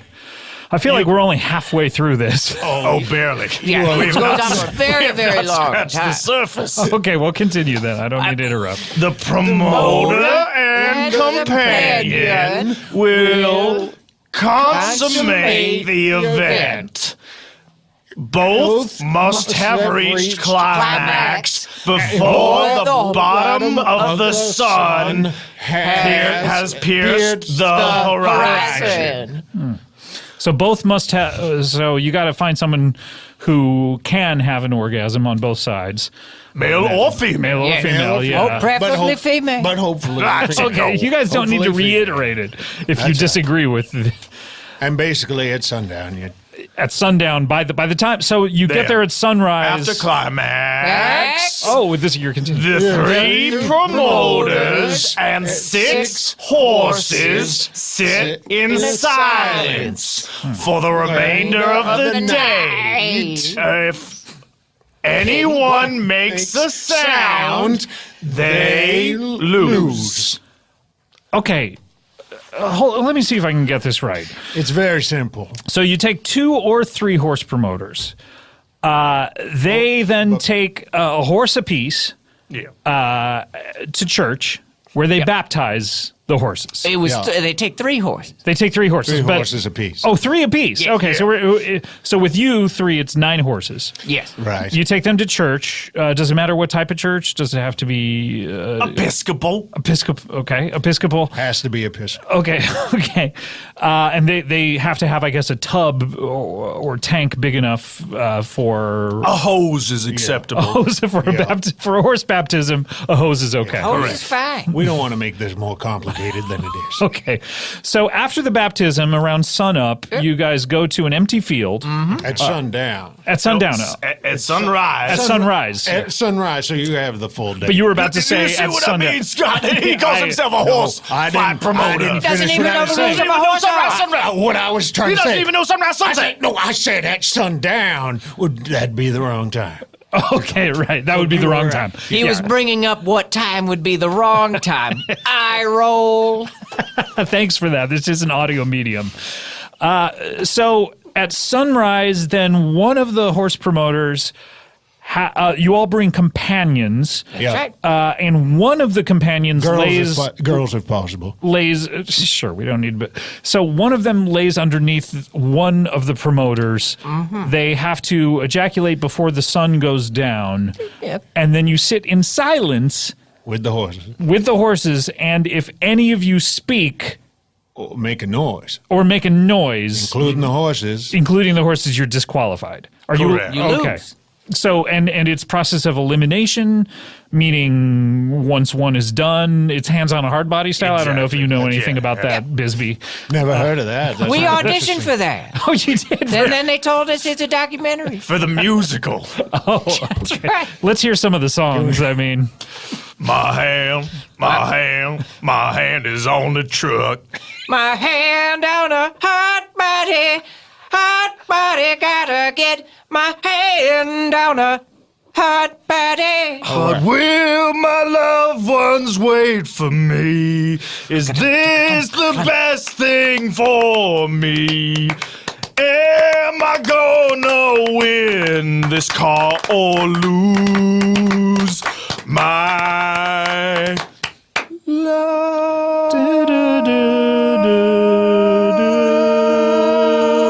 love? Hamilton. And you didn't.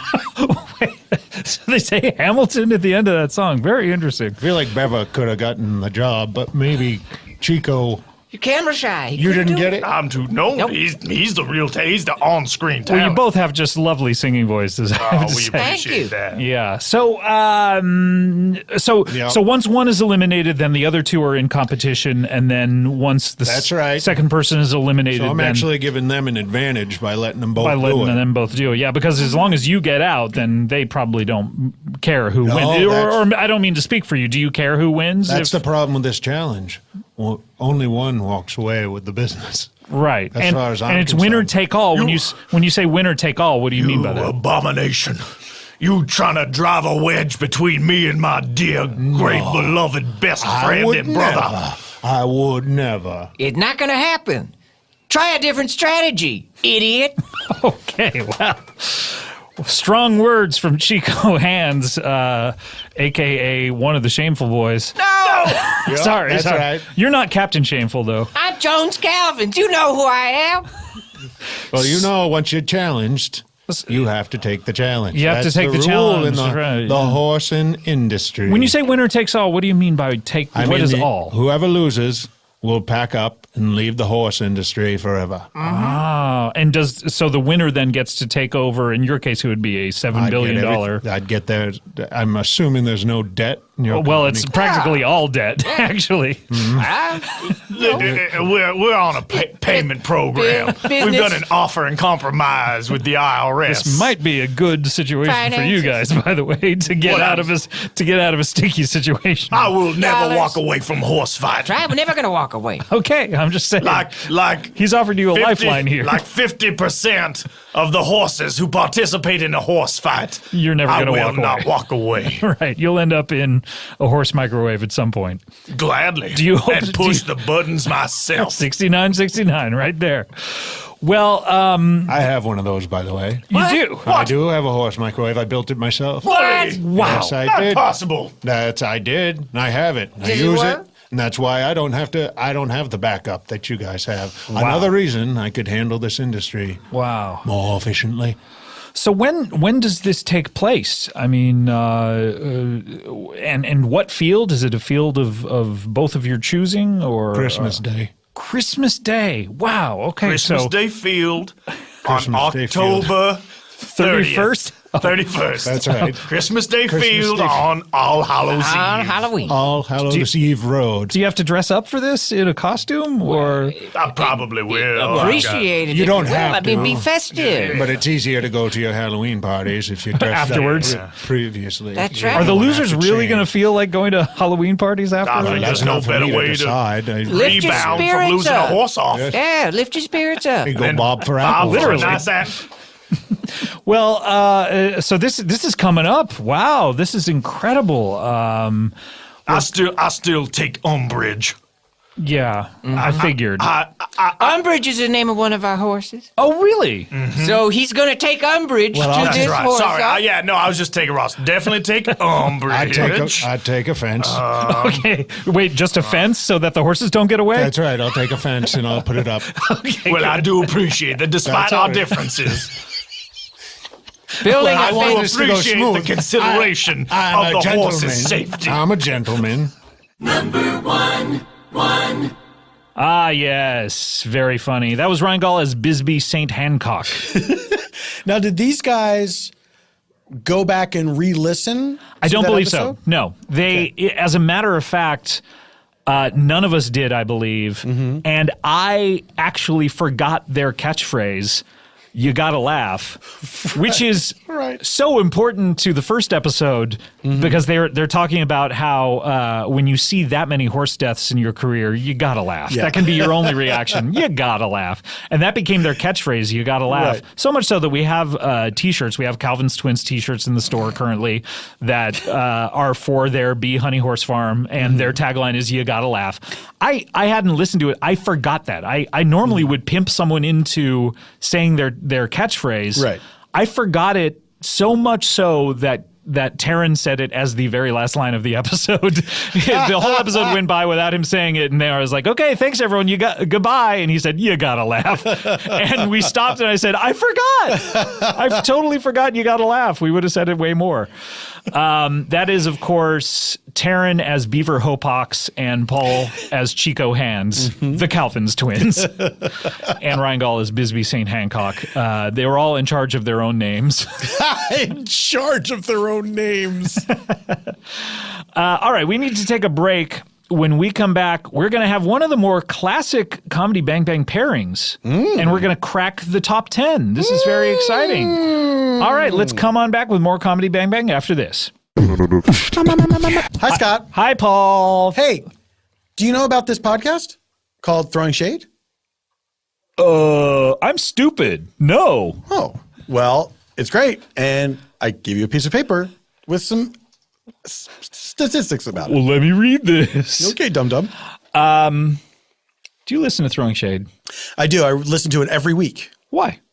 I love it. That's a great reason. I feel right like there. Brian Safi and Aaron Gibson are like my friends. They're like your friends that you wish you had, but they hate you. They and don't so you like me. listen to them instead of having the real friends. Yes, I've met them. They've made it clear to me they do not care for me. They have a perimeter that you are not allowed to cross. Yes, let's say they've gone to the police and they've enforced this. Maybe 30 yards. That's right. But no one can be in jail for listening to a podcast. No, although I would like to create some laws in 2018. I bet you would. But you gotta catch me. I'm not gingerbread man. Well, Throwing Shade is the political comedy podcast hosted by Aaron Gibson and Brian Safi, who deliver their fresh takes on pop culture, women's rights, and LGBT rights with hilarity. And quite honestly, if I'm being honest, vulgarity. Scott, thank you for being honest, because it is true that they are very vulgar in a fun way. They're distasteful, but in a fun way of like, Yes. I'll allow it this one time. They talk about orifices, and you're like, well, I don't want to hear about that. But then you hear them do it, and you're like, that's pretty funny. It's pretty good. Yeah. Can I tell you they just released their holiday special? I understand there's a number of special guests on that. And I understand some people were not invited. That is my understanding as well. Guests like Jessica Chaffin, Sure. Calpurnia Adams, Dave Holmes, and Matt McConkey all stopped by to enjoy the holiday spirit on this Christmas episode. Had Jessica Chaffin back a couple times now. That's great. Apparently, our schedules are impenetrable to their inquisitions. Well, look, because they're not going to ask you, but they. Wait, why wouldn't they ask me? Well, you know. But I did the show before. Don't know. I think you know.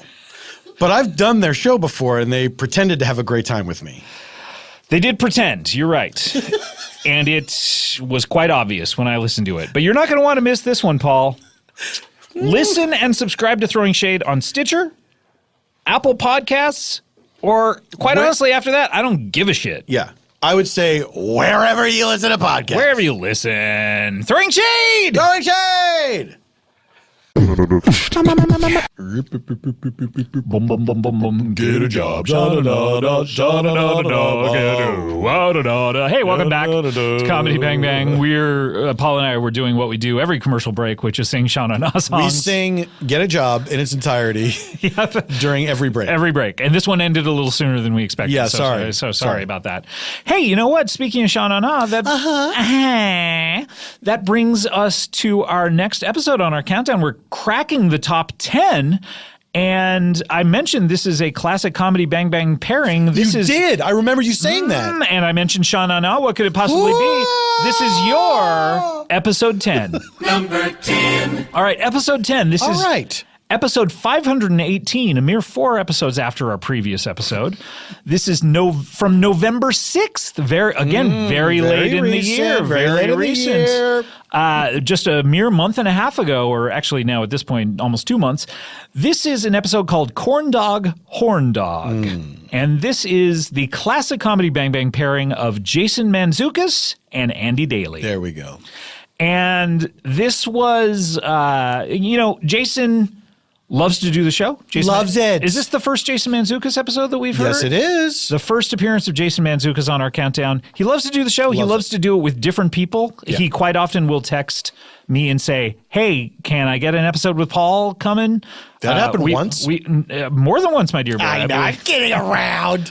He'll say, hey, I'd love to do an episode with such and such person, but there's something about the me, Jason, Andy episodes that we've done quite a few of them. We used to do them on the hundreds. We did them on episode 200 and 300 and 400. That's right. And we tried to do it for episode 500. Couldn't do it. And Andy was in Scotland. That's right. Doing the festival. What was Edinburgh Fringe Festival. Edinburgh Fringe Festival. He was gone for a long time. We tried to squeeze it in. We couldn't get it done.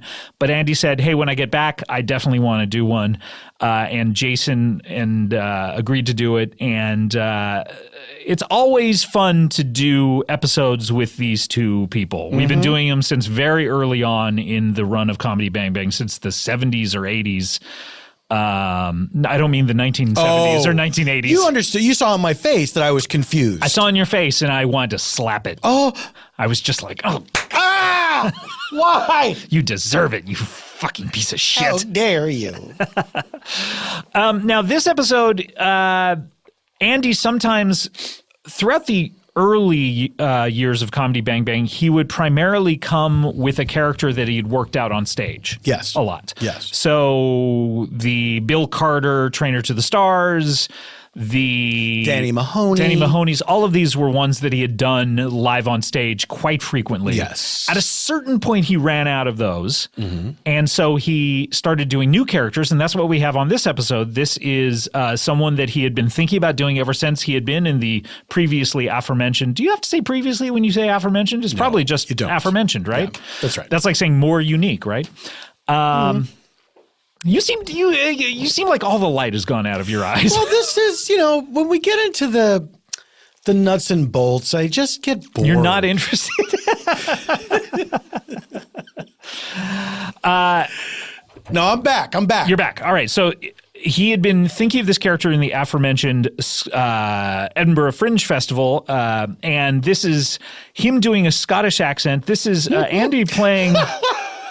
This is Andy playing Cameron McGonigal, who has a very interesting business that he does in Scotland. Yes. So let's hear a little bit of it. This is cracking the top 10. This is your episode 10. Number 10. You work in the tour. Do you That's work right. for a specific company or No, for I yourself? don't. No, yes, and I'm here to promote myself because I don't belong to a giant like tourist company or anything like that. I am an independent businessman. I've got my own Small company. business. A small business. That's right. How many employees do you have? Well, it varies, but it's like I'm the only one that's always there, and then I've got every once in a while some people that help me out and whatnot. Sure. What I do is I'll give ghost tours of Edinburgh. Oh, wow. Yeah, that's right. That's fun. That can It's a be a lot lot of of fun. fun. Oh, we sure. have those here in the States as well. Have you got ghost tours here? We do, I yeah. didn't know you had them. People, you go to places that are considered to be haunted, Right. That have spooky ghost stories, and sometimes That's right. the tour people tell stories about the beheadings and the Oh, lights that's right. That's happened. brilliant. That's what we do as well. Yeah. Yeah, but our ghost tour is not. It's not places that are like. What did you say? Supposed to be haunted. These places are haunted. I'm telling you, there's ghosts. There's ghosts all over the Right, city of Edinburgh. It's an old city. It's fun, yeah, exactly. No, Yeah, I mean, so I'm it's telling fun you that it's ghosts, and there's people, because people have been living there for a long time, since like Roman times. And so there's a lot of people have lived there, and a lot of people have died there, and all of them have turned into ghosts. It's nothing but ghosts. Okay, that's not specific. All of them have turned into ghosts. That's right. Every single person who's Now, ever died that, in the city that of might Edinburgh. be specific to Scotland. That's a ghost. That would be an overwhelming amount of ghosts, I would think. It's Yeah. ridiculous. I mean, it's frankly, it's ridiculous. Because what percentage of people turn into ghosts in other countries? Like in the I United think a States, very small percent. You think it's like 1%? 1 to 3%, I would say. And why do you think it is? It's because they have unfinished business. That's what a lot. I of would people think assume. about Do you think ghosts. that's the case that everybody Right. in Scotland has unfinished business? I think that's probably right. Yeah. Yeah. Because it's hard to get things done in Scotland. You know, the weather is always changing. Sure, It's and there's you like know, a month and a half of vacation. That's right. I would have done it if the sun was out and then it started to rain. I couldn't get Right. it done. And So you whatnot. think a lot of ghosts are hanging around for sunny days to get stuff done that they weren't able to get done I think in that's life? about right. You know, you need to fix the shutters and you need to get up there and rethatch the roof and whatnot. So just you didn't think get to it a in lot life. of ghosts are doing manual labor around the house? There's a lot of little projects and whatnot. Do you know. ever wake up and walk out to your house and go, "Oh my God, someone fixed the shutters in the night"? Yeah, well, that's what they do. And what it would be then is a former resident of your home who had died, Right. Uh-huh. and is now a ghost, and has got sort of this like to-do list Yep. of things they've got to get to. Are they Can they do it themselves? Can they perform the task themselves, or are they trying to influence humans to do well, it? see, you're asking the really good questions, Eddie, because that's what they've got to do. They've got. That's what we do on the show when we talk to interesting people. We try to think of interesting questions. Oh, that's a great one. Not because that's Interesting true. people talking to interested people Talking to interesting this is people. good. You Interesting guys people are talking to- interested, and I'm interesting. Yes. but Correct. listen to this. I'm also interested. Isn't that something? Whoa. Wow, right? And are But we interesting? Do you no, think? no. Oh, okay. No, that's what's interesting. That's I think Is that why you're not. I think that's why people probably fast forward the first section. Probably right. So yeah. so answer the question. I will. So a ghost can certainly pick up a ghost hammer. What is a That's ghost no hammer? problem. What do A you mean ghost by that? hammer is like it's a ghostly hammer. You know, if a ghost wanted to fix a ghost house or something like that, or if he wanted to hit another ghost, let's say, God forbid. So wait, ghost house. Do ghosts have houses of their own that are ethereal constructions? Right, they do. Oh, okay. They do. And we can't see them. If a ghost Right. is, let me just very quickly. If I was to be living in Scotland and in my house, Which you can't do. I mean, you're welcome to visit. But you gotta get on the you've got- fucking bus You've got to and get visit. on the fucking for bus the and sake go. of argument, But, let's say yeah. I'm Scottish. All right. And I live in Scotland, in Edinburgh, in my own home. My home is haunted by Your a home- ghost. yeah. Now, that ghost, when the workday is done haunting, my house goes to his own house? A ghost house? And is that basically on the same edifice as the real house?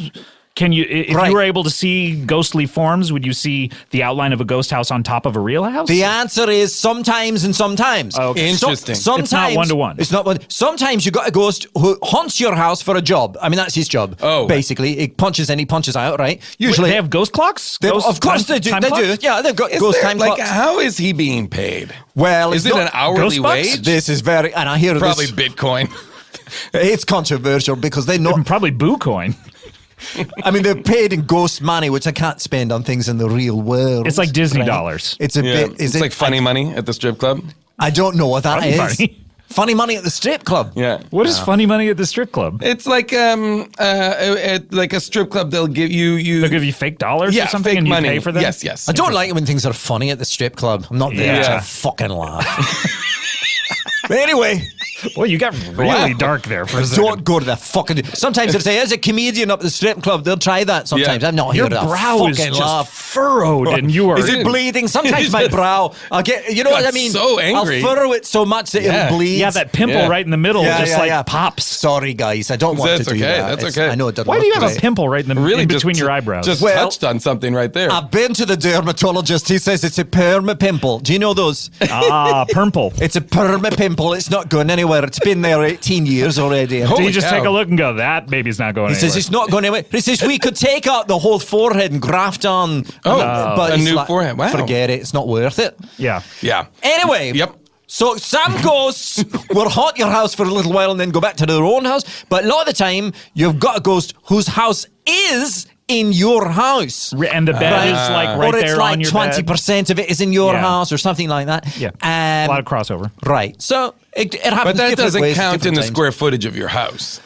You can't count the square footage of the ghost house as well. Or vice versa. Well, it certainly does amongst sort of like the ghost assayer. The ghost community. Sure. Ghost yes, assayer yes. will look at Yeah. it. Is it, yeah. So in your business, Right. you are promoting people coming in and going to places where these ghosts live. Are you work? going to the ghost houses, or are you What going I to the... do is, I mean, it's obviously true that there's ghosts everywhere. And for the first, like, for a while, when I did the tour, I said to people, like, you don't need to go to specific places because there's ghosts everywhere around us. And a lot of people say, well, I feel ripped off, you know. So Or you would take their money, right. and then And then admonish them that they don't need to go anywhere. Well, it wasn't like it money, but I take their money, of course. You take the first thing you do at the Yeah. ghost tour, we all meet right at sunset at the wee statue. Sunset. Right at Okay, sunset okay. at the wee statue of the Greyfriars Bobby there. Okay. You know the story of the Greyfriars Bobby. I the don't. wee- I know. I don't. Could Oh, you he's a take- sonsy wee bit dog, the Greyfriars Bobby. Let's hear it. They made a movie about him, Walt Disney did, but none of that is fucking true at all. It's Which a bunch movie of did fucking they lies. make? What was that, Wreck-It Greyfriars Ralph? Bobby. No, it wasn't Wreck-It Ralph. It was a film called Greyfriars Bobby. All What about was Wreck-It Ralph the about? Wreck-It Ralph was about a video game guy who's going around from game to game, right? Oh, cool. And he's trying to, he's falling in love or he's getting the back of a bad guy, going from game to game and wrecks things or something. Right. Oh, okay. Yeah. Yeah. Okay. I always wondered about That's that. Thank cool. you. But that's not like an area of my expertise. Sure. Have you ever played video I've games? never played video games. Not I don't- a single one? I haven't got time. No, I haven't got time. That's fine. That's understandable. You seem like someone who might be. How old are you? Well, that's a good question. I'm 38. Oh, okay, that's fine. 38. So you're of that generation, but maybe it just didn't connect with you. Yeah, no, we didn't Video have a lot games. of money. I had a question that I hope you don't mind me kind of sidetracking us a little bit. What's the movie Zootopia about? Oh yeah. Well, again, I do want to. I've seen the this cover. This is not my area of expertise. But you like do the know. films and things. Well, I'm somewhat familiar with it. I mean, I've seen the posters and I did see. I think like You've never seen the film? I've You've not just seen the posters? film. Neither of us seen Wreck-It Ralph. I haven't seen them. I've seen posters as well, and I Okay. can Yes. only suppose. What I've it would seen be. it on seen my the Apple trailer. TV, and I wonder, like, oh, should I get this or not? But I wish I knew I don't what it was think the about. poster does a good job communicating what the actual movie is. Uh-huh. Well, it's So what do you think it's Zootopia is about animals, right? Certainly. And they live like in a city that's Yep. like a zoo, right? Sure, but what's it about? And well, one of them That's is the a world. rabbit. That's world building. Right. What's the actual plot? I think it's just about like, can these animals like get along? and adventures and So all the set pieces are just putting animals together and seeing if they eat each other. well, look, I think one of them is going from video game to video game, Yeah, trying to fall in love and trying to get like a bad guy. Maybe. Cameron, I want to get to your tour. What else happens on these tours? Because you start there at the statue of the Bobby. That's right. And then are there other scary things that happen? Oh, so many scary things. Well, look, it depends on what kind of a moon we've got. If we've got a full moon and it's bright outside, it's a little bit different because people can see well.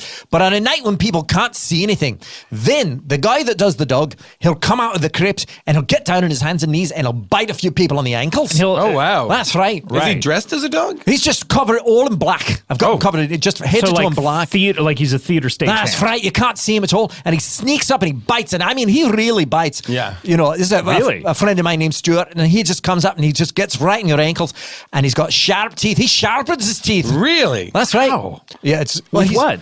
With like a nail file, he sharpens his teeth. Okay. To be more like a dog, because you know a dog's teeth are sharper than ours. Quite sharp. Quite sharp. Great fact. That's right. So he'll come up and he'll bite a few people on the ankles. Is that the case in Milo and Otis? Milo noticed The Disney movie? their teeth are sharper than people's. Yeah, is that how you got that fact? I haven't seen that. Yeah, but I mean, from the poster, I can kind of tell. The only film that I've seen, You've only seen one film? has been Greyfriars Bobby. Oh, okay. because it's connected, obviously. Right. You've not seen any other Scottish set movies. What happened was they had a screening of that film, and I saw it, and everybody there was so mad because it's total bullshit. Not a fucking thing that happens in that movie What happened in the movie? Oh, in that movie, it's a guy, he's a shepherd, he's got a dog, and he comes into town, and he dies, and the dog won't leave his side, and he doesn't dig up anything, and everybody's impressed with him, and everybody loves him, and he becomes a hero of the town. What, a shepherd? This is the plot of this movie? A shepherd right. comes to town who has a dog? Right. And everyone's impressed with him? I don't like it. Right, it's bullshit. That's got third act problems and first and second act problems. Yeah, It's not a good film, and it's not what happened with the real Greyfriars Bobby. We should pitch a reboot. Pitch a reboot of Greyfriars Bobby. That's the real story. Right. That'd be And maybe great. Stuart could be in it. Stuart would love to be in He's it. filed his teeth down. Wow, I can't believe he found it. So how does the rest of his life work? The rest of his life? Yeah, and when he's not being How many hours does he work Yeah. a week or a day? I do. The tour is like, it's a 7-hour tour. Ooh, Whoa. from sundown to sunup? That's right. 7 hours? It's a 7-hour tour. Spooky. Yeah, because we cover a lot of ground. Is there a meal break? Is there? No, there's I guess no it's the meal middle of break. the night, so people aren't traditionally eating, although they're Yeah. sleeping usually then, Well, which is why they're not eating. That right. Well, we stop in at a few different places, a few different pubs and whatnot, and so you can get a drink but there's Maybe no time to get a a meal. Scottish egg or Scotch egg? I suppose, but it's no time really. We're in a hurry. How much time do you spend in the pubs? In out the of the pub, 7 hours? we're stopping to a bunch of, and I'll tell you quite honestly, the way it works is that friends of mine who own pubs say, "Well, you bring your tourists around and make You them get buy a a little drink." get a little kickback? I get a little bit of a kickback, and we make them buy drinks. Really? We make them buy drinks. Do you? How do you make people buy drinks? Well, I tell them you don't want to get bitten again, do you? Or shoved? Are people just bandaging their ankles at this point? Wait, so you have other people that shove? I've got a few guys. Shovers? How many depending on the people are night. you employing Am I employed? Well, to do each it's tour? different every Yeah, night. But sometimes okay. it's like 5 or 6 guys Oh, wow. who So come you got along during the course of the night. Stu to bite. Does he have any other duties? Stuart is biting. And then there at Greyfriars Kirkyard, he's also Bloody George Mackenzie is buried there. Oh, wow. Bloody wow. George Mackenzie. Well, I don't know his story. Well, Bloody George Mackenzie was a barrister, and he was responsible for the death of like thousands and thousands of Presbyterians. And so they buried him there. And it is said that if you go and you visit his crypts, you might get shoved real hard into a wall. Whoa! No. Yeah, that's right. That's And so by, do- so by now- his ghost? By the ghost of Bloody George And so now, Mackenzie. do you have a friend who is Stuart does that too. Stuart does the Stuart's shoving. guy for the Greyfriars Kirkyard. He does the bites and Right. he does the shoves. Does he live nearby? He, Kirkyard. he doesn't go travel He along with lives you? there. He lives right He there. lives right there. He Yeah. lives, to be Great. honest with you, he lives in the crypt, in the Wait, Bloody this is George Can I ask you a Mackenzie. This is a question? homeless guy? Are these all homeless people that you employ? Well, I don't really ask him too many questions, but I don't know that none of them has ever invited me to their house. Let's say that, right? This is sort of a. That's the just trademark of a homeless person. No house invitations. When you could be. When you found all these people that you employ in the different locations, Right. at which they scare people, Uh-huh. did you find them living in those locations? Usually, yeah. Okay. You know, Those are homeless You go people. there in the daytime and they're there and they're asleep, and you say, "Hey, later on at night, will you be here at night?" That's the other thing about homeless people. Always sleeping during the day. Oh, isn't it that's terrible? That's why they can't hold down jobs. Well, that's what I think. Yeah, that's right. You should get a job. You I think have they to all wake up. probably have chronic fatigue syndrome or something. Anyway, yes, that's right. So, and then I take the black outfit and I take it on with me to the next stop, which is Brody's Close. We go to Brody's Close. I don't know Brody's Close. You don't know Brody's Close? William Brody. William Brody. He was an upstanding member of the community, except. Okay, That sounds great. I can't see this going so bad. you think, but he Wait, had a, did you say accept? Except he had a secret. What? He had a job fixing locks and making keys for locks. That's not much of a secret. I mean, I would probably feel comfortable telling He was a people that. locksmith. That's right, but that's not the secret part, lads. What he did with these locks is he made reproductions of locks and keys that he had no business having the locks to. Some of them were banks and he'd sneak in and he'd steal the money. And some of them were private houses and he'd break in and murder people. What? He murdered people all over town. No. That's right. Wow. And they figured it out and they hanged him. Ah. To this day, Yes. the ghost of William Brodie is seen walking around Brodie's Close on a flaming horse. What? Wait, that wasn't wait, part wait, of wait. it. Yeah. I know, that wasn't part of what he did in life, but that's part of the legend. He goes around on a flaming horse. Did you start this part of the No, legend? that's just part of the story. Oh, because flames have nothing to do with locks or any. It's a weird, I'll admit that, but that's part of the story. And you can hear him jingling his keys from atop the flaming horse. So do you have a guy jingling keys or do you have a flaming horse? We've got both. What? That's right. How do you get the? How do you? Listen, I understand Cameron, the jingling keys. Cameron, are you lighting horses on fire? Well, I mean, it's part of the story, right? So what we do is we go down to Brodie's Close and we get a horse and we get like the oldest horse we can. After you bring the clothes to your... First, yes, I bring the black outfit to the guy who plays Brodie, and that's a friend of mine named Dougie. And I say, Dougie, put on the black suit. You have to tell him to do this each time. Every fucking night. Well, he's got a head problem. Yeah, I suspect a lot of people probably don't even remember what's going on. That's funny you should say that, because a few of these guys, every night I've got to explain it to them all over again. This is a ghost tour, and it's meant to be scary. And you're going to put on this outfit. You're going to jingle some keys. Jingle some keys and get up this horse, and then... Wait, the guy's on the horse when you light it on fire? No. Oh, Of course he is. He's riding the horse. Cameron, is there any possibility that every night you lose a Dougie? Well, that's interesting. I never thought of that. Are you just calling this person Dougie? Are you just calling? Is in each location? Right. Are you just calling whatever homeless person you come upon Stuart or Dougie? And maybe that's No why you wonder have to, they don't know what the maybe clothes are I've never for. thought of that, but it would explain that they're never familiar with what they did last night. I mean, it would explain it. Number 10. Oh, so good. Classic. So Harry. nice. So good. So nice. Go ahead. Huh? What? What were you going to say? You look like you're saying don't say anything, or you're saying please say something. What's his name? Victor Actor? What was it? Victor. What was it? I think it was Justin Actor. Justin Actor. That's right. Actor. I forgot that it came out of a pun. Just an actor. Victor Actor. Victor Actor. That was Andy Daly. Always great to have. I wish he would do the show more. He's very, very busy. In-demand actor. I think he's doing it the right amount. Do you really? Yeah. You prefer him to do it one, maybe 2 times a year. Yeah, I think even 2 times a year is like, ooh, it's a little much. Twice? Really? Great episode. Grepisode, of course. Now, when we come back, we are deep in the throes of the top 10. We are going to have the debut of another character. Coming up. This is exciting. This is exciting, and the debut of a character on episode 9. Wow, this is good. All right, when we come back, we're going to have your episode 9 coming back right after this. Paul, can I ask you a question? Sure. Have you ever matriculated into higher education? Well, since I don't know what the word matriculated means, I'm going to say no. I don't think you have. Yeah. So you do not possess a doctorate of any sort? No, I do not. I'm a college dropout. Much like Kanye West. Now, are you... Exactly like him. We went out together. Really? The same day? Yeah. You held hands like Butch and Sundance? Yeah, we talked about it at lunch. So are you attracted to people who have doctorates? Is that does it seem exotic? So, yes. Yes. Well, let me tell you. Let me tell you about a certain doctor that I think you're going to really enjoy. Please do, and talk very slowly. Okay, it's not Huxtable, if you were worried about that. It is, in It's fact... not Dr. House, is it? He's so rude to everyone. But you know what? He's a genius, so he gets away with it.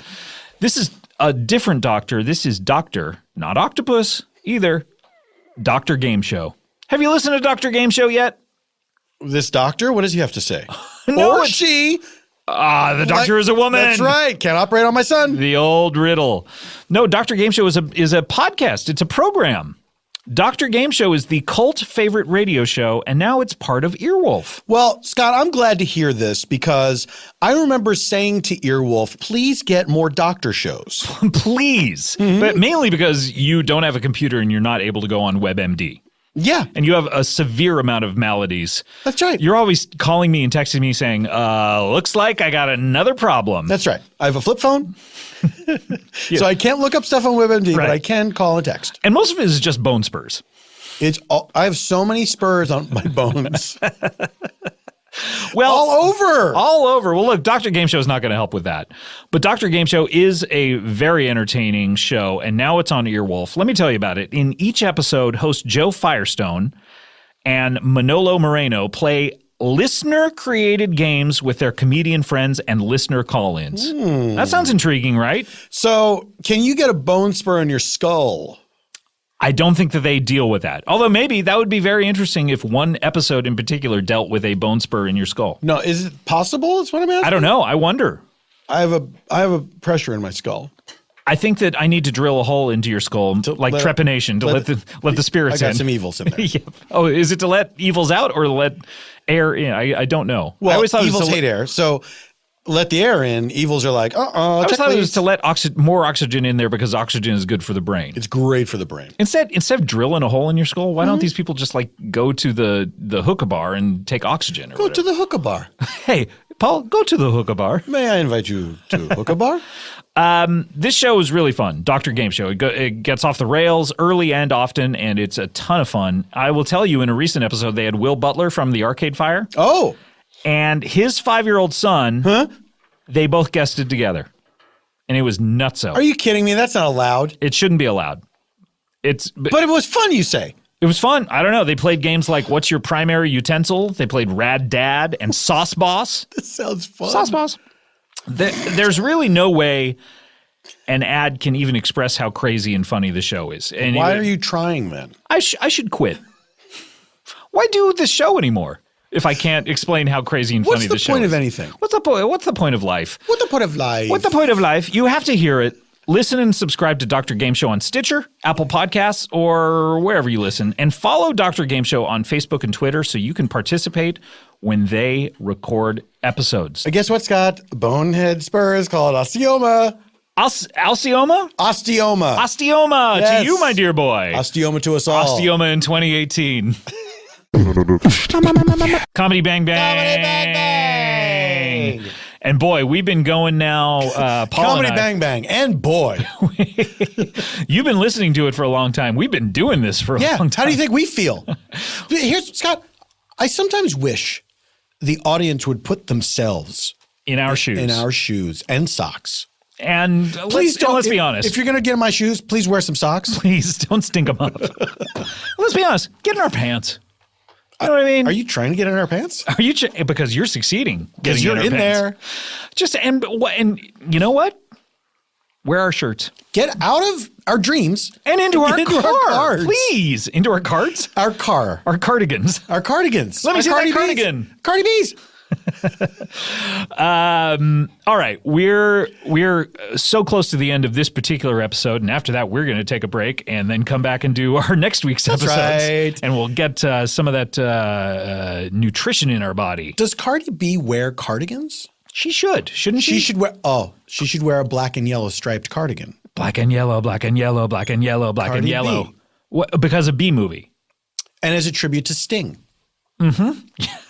That's how he got his. That's his yellow hair. The legend and his black eyes. Well, you know the story of how he became Sting. How did he become Sting? Tell me the story. I love to hear the story during the holidays. I tell this every Christmas. Oh, a little late this year, but when Sting was a young man, Daddy, and he was playing the jazz clubs in Newcastle. He wore a black and yellow striped jumper. Black and yellow, black and yellow. And so everyone called him Sting. Oh, that can't be true. Why did he wear that? Was that a real punk rock look? It might have been cold out. Wearing a jumper? Well, he was playing jazz clubs, so I don't think he was concerned with punk rock.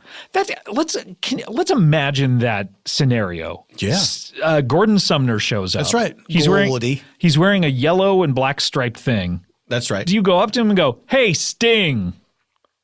No, you don't. You call him Bumblebee.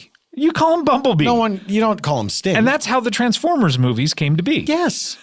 The story of Sting is the story of the Transformers. They are inexplicably intertwined. They are intertwined and they shall never be separated. I meant inextricably, but I also can't explain it. Look, you tried to. I tried my best. You tried your best. I tried my but best. You failed. I'm a failure. Speaking of failure, let's hear an episode that is not a failure and in fact made our countdown. Great segue. Thank you. You're back, I saved it in the middle. Oh, you're back. This is your episode 9. Number 9. All right, episode 9. A lot of these episodes came from the same period of time. This is from September 25. This is episode 510. It's very curious. This is an episode called Pound Foolish. You may remember this episode, Paul. Oh, I do. Because this is your third appearance on our countdown. That's right. Pound Foolish, this is Andy Samberg, whom people know from Saturday Night Live and The Lonely Island and Brooklyn Nine-Nine. He is kind enough to, and he has a very, very busy schedule. When you're the lead on a network sitcom, you're there all the time. That's right. And he's a producer on it. He's very kind enough to every year make time to be on an episode. And this year was no exception. He is here. We also have Drew Tarver from Bajillion Dollar Properties. That's right. He is playing his character, Derek Contrera, who is from his own podcast. What is the title of that podcast? He has a podcast on Engineer Cody Ryan. What are you doing? When I ask a question, you're sitting staring in space. No wonder you're fired. Jesus fucking Christ. Get it together, man. What is the name of his show as Derek Contrera? He has his own show. You're just fiddling with shit. Strictly Business with Derek Strictly Business with Derek Contrera. So he was promoting that. And we have the debut of a Paul F. Tompkins original character. That's right. Who am I talking about? You're talking about Mayor Junius Bobbledoonery. Mayor Junius Bobbledoonery. That's right. Whom we recently heard from on last week's holiday episode. That's correct. He returned. And this is the debut of this character. Am I right? You are correct. Tell us a little bit about Mayor Junius. He is a tiny little guy. He's from a race of people that live inside the walls. Not the littles, not the borrowers. Not the littles, not the borrowers, but they are a race like that, and they live inside the walls of human buildings. And why did you come up with this character? What was the impetus of it? What spurred your thinking on it? Do you know what I will tell you? That don't lie. This is the truth. Now look, you have your hand on the Bible. I'm the guy. One of me always lies, and one of me always tells the truth. Okay, so I'm the me that always tells the truth. God, I can't figure this out. Right? There's no way of knowing. So I was on tour with Amy Mann this year? years ago. Oh, years ago. Okay. And we were going to. What were you, like a roadie or? Yeah. I loaded her equipment. I also dealt drugs. Of course, that's what it is. Yeah. Just hauling cases. Every night she would sing a special song for me, The Loadout by Jackson Browne. Of course. And then at the end of a performance, she would take off her guitar strap and drop her guitar. And if you weren't there to catch it underneath her. I had to pay for the guitar. Right. Yeah. For therapy for the guitar. Yeah, I had to send the guitar to a guitar therapist. First of all, to find one is a pain in the ass. We are losing it so much earlier than normal. I know. I know. Anyway, we were on our way to Tarrytown, New York. Yes, we've played Tarrytown. Yes. I'd never been there before. By Sleepy Hollow. That's right, exactly. And so it was so quaint and everything that we started talking about Tarrytown and the idea that Tarrytown currency was cookies. I think that's what I started saying. That's the first time I started doing that voice. I'm the mayor of Tarrytown. Our currency is cookies. And with that was said a lot on the tour. Okay. And like every day since then, or yeah, every day since then. Every hour on the hour. That's right. That's how people know. Oh, it's 3:00. Yeah, I live in a clock. Talking about cookies. I live in a clock, and I come out. I didn't know that. And I say every hour on the hour. I had no idea that you lived in a clock. Live in a big clock. And that wall is missing. You lost the wall. That's on the wall of my house. Oh, wow. Oh. Yes? Yeah. So that was a joke with Amy and the other people on the tour for a long time, and would be referenced every once in a while, just amongst ourselves. And I wanted to do a new character, and I don't know why that occurred to me to do, but I thought it would be fun to do.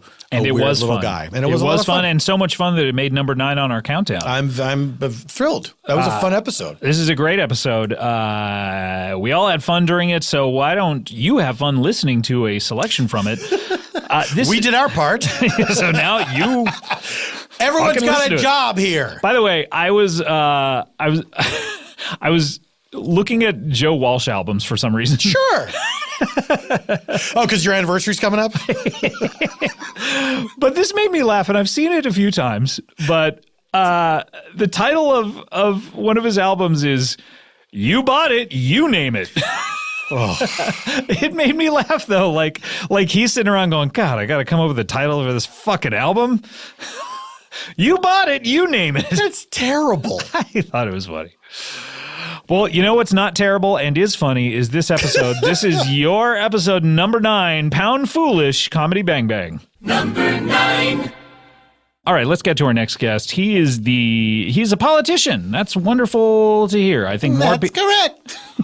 More people should be out there trying to make a difference in their own communities, and we'll certainly hear about his. I don't have your name, sir. All I have is politician. Well, first of all, down here. Look down here. I'm looking at empty air. You couldn't be lower than that. Very small. At eye level. I'm looking at empty air eye level. That's about where a human being should be.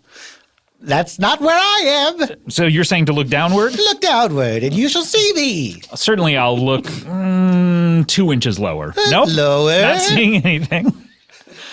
All right, 3 inches. We'll go as far as 3 inches. Nope, nothing. Please, I pray you, look a little tiny bit lower. I'll add 3 feet to it, but no more. Whoa! There I am. There you are. Allow me to introduce myself. Please I do. am Mayor Junius Bobbledoodery. Come on. What? Spell it. JUNIUSBOBBLEDOONARY. Junius Bobbledoodery. My apologies. Junius Accepted. Bobbledoodery. Yes, I'm the mayor of the people that live inside the walls. Oh, wait a minute. I've heard of these people. Yes. No, wait a minute. No, I haven't. This is ridiculous. You haven't heard of us? People live inside the walls. What, Andy, have you heard about these people? Yeah, the Littles. Oh, No, the fictional we're not Littles. No, not the Littles. Littles, Not no. the Littles. No, we're not the borrowers. Okay, yeah.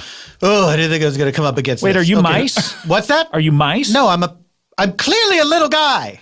I don't know. I mean, it's just as weird to have a little human being as it is an anthropomorphic mouse. Yeah, that may be, but I'm a guy. You're wearing a hat. I can't Yes. see if you have mouse ears. Okay, let me take my hat off. I'm a person. And also, I can't tell if you have a tail because you're wearing pants. I don't have a tail. Well, take your pants off. Here we go. Whoa! Yeah, happy? No tail. That's right. All butthole. Okay, look, I hold elected office. This is humiliating. This looks bad to my constituents that I take my pants off for this guy. I beg your pardon. We're not taking photos, though. This is thanks. An oral medium. Appreciate it. I was so happy when I got here to be interviewed, and now this is what a drag this is. This is an oral medium like that Doors movie, I guess. Oh boy. Oh boy. You're sexist. You're a piece of dog shit human. So Mayor Junius. Please call me Mayor Bobbledoodery. Mayor Bobbledoodery. Thank So you. sorry. Call me Junius. All right. There are a race of human beings living inside the walls? I mean, we're not technically human beings. We're our own species. Are you but we're magical creatures? No, I wish we were. We're just little. And you choose to live inside of the walls? Well, it's safer that way because we're out of the way of cats, dogs, and so forth. Ah, yes. I see. We're an ancient race of people. We've always lived inside the dwellings of human beings. I see. How ancient? Oh, well, how ancient are human beings? And their dwellings. Okay, well, the Earth is approximately 2,000 years old. I beg your pardon? So, what are these guys, huh? So, dwellings probably were in the first 100 years. From the days of the cavemen, we lived inside the walls of the caves. Really? We would burrow in there in our little holes, our little hidey holes. Did your ancestors look like cavemen then as Of well? course, yeah. Like No, we totally mimicked human evolution. We were little guys with big, crazy foreheads. and like big clubs and Yeah, like of course, the clubs. cheetah underwear. Of course, cheetah underwear, the whole nine.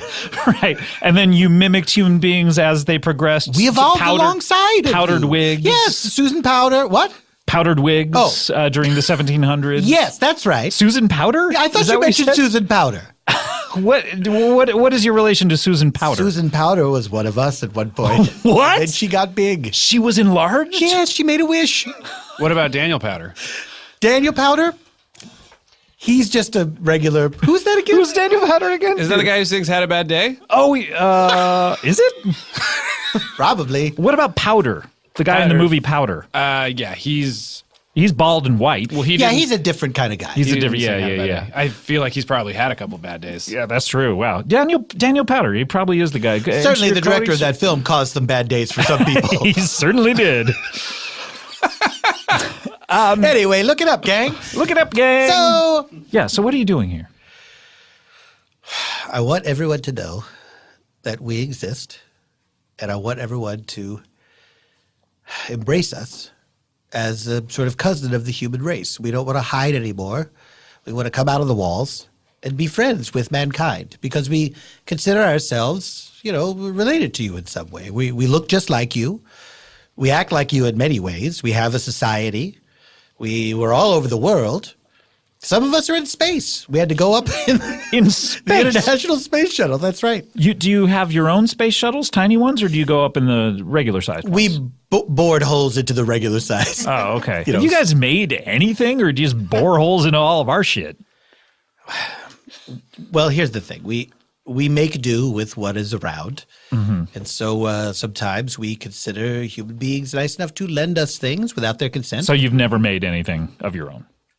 We've made things out of existing things. Like we'll take a thimble and we'll make it into a table. Like that kind of stuff. But what do you make chairs out of? If thimbles or tables? Well, you know those discarded champagne cages? Sure. We make those into chairs all the time. Wow. Okay. Yeah. That was a nice thought. Yeah. What, sorry? I was very impressed. You pulled that. Oh, well, I mean, it's just what happened. it's just what happened. I know, That's but nothing I'm just- impressive about That's like me saying George Washington was our first president, and you going, "Wow, I'm impressed." I am impressed with that knowledge. Oh, thank you. I don't know the names of the presidents, but You I don't. do know that Jim Morrison's girlfriend's name was Pamela Corson. Oh, did you know that, Mayor Bubble? Bobble Doonery! How dare you? Look at your whiteboard. I remember I turned the doors off pretty early. I wasn't into it. I was a big Doors fan anyway. Oh, Were you seeing it in a normal size theater? Yeah. That must be like IMAX to you. every movie is like IMAX to us. Unlike an iPhone, it's IMAX. No, an iPhone is like regular size movie screen. And then Right. an iPad is IMAX. iPad is probably like Cinerama. And then, A television, a normal size television screen would be like. what's a normal size TV screen these days, though? You know what I'm Oh, saying? that's true. They're getting smaller It's sometimes. crazy. This is No, they're crazy. getting bigger. What are you talking about? I don't know. Why would Fuck TV you, Scott. Why would TV screens get smaller? Because people are. I don't know. I mean, we would want that, but that's not happening, Jack. Is it? Yeah. Are things ever too big for you? Most times, yes. You heard about the thimble, right? I did. Take a thimble, we put a coat button on there. That's a table. Got it. Got it? And then you're fashioning like ironworks out of this Yes. champagne. And it's hard to do because we're little. Sure. Do you It's, have? the You wa- don't have the proportional strength of a regular sized human being. No, Like, why would we? well, Ray Palmer, the Atom, has that. So I just wondered if you shared those qualities. No, I don't share those qualities with your weird comic book people. Well, guess what? You're a weird How race dare of, you? of little people that I did not know exist until now, and you may as well be as mythical as a Let comic me tell book. you something. Yeah? I am a duly appointed representative of my people. I come from a place where everyone is very adorable.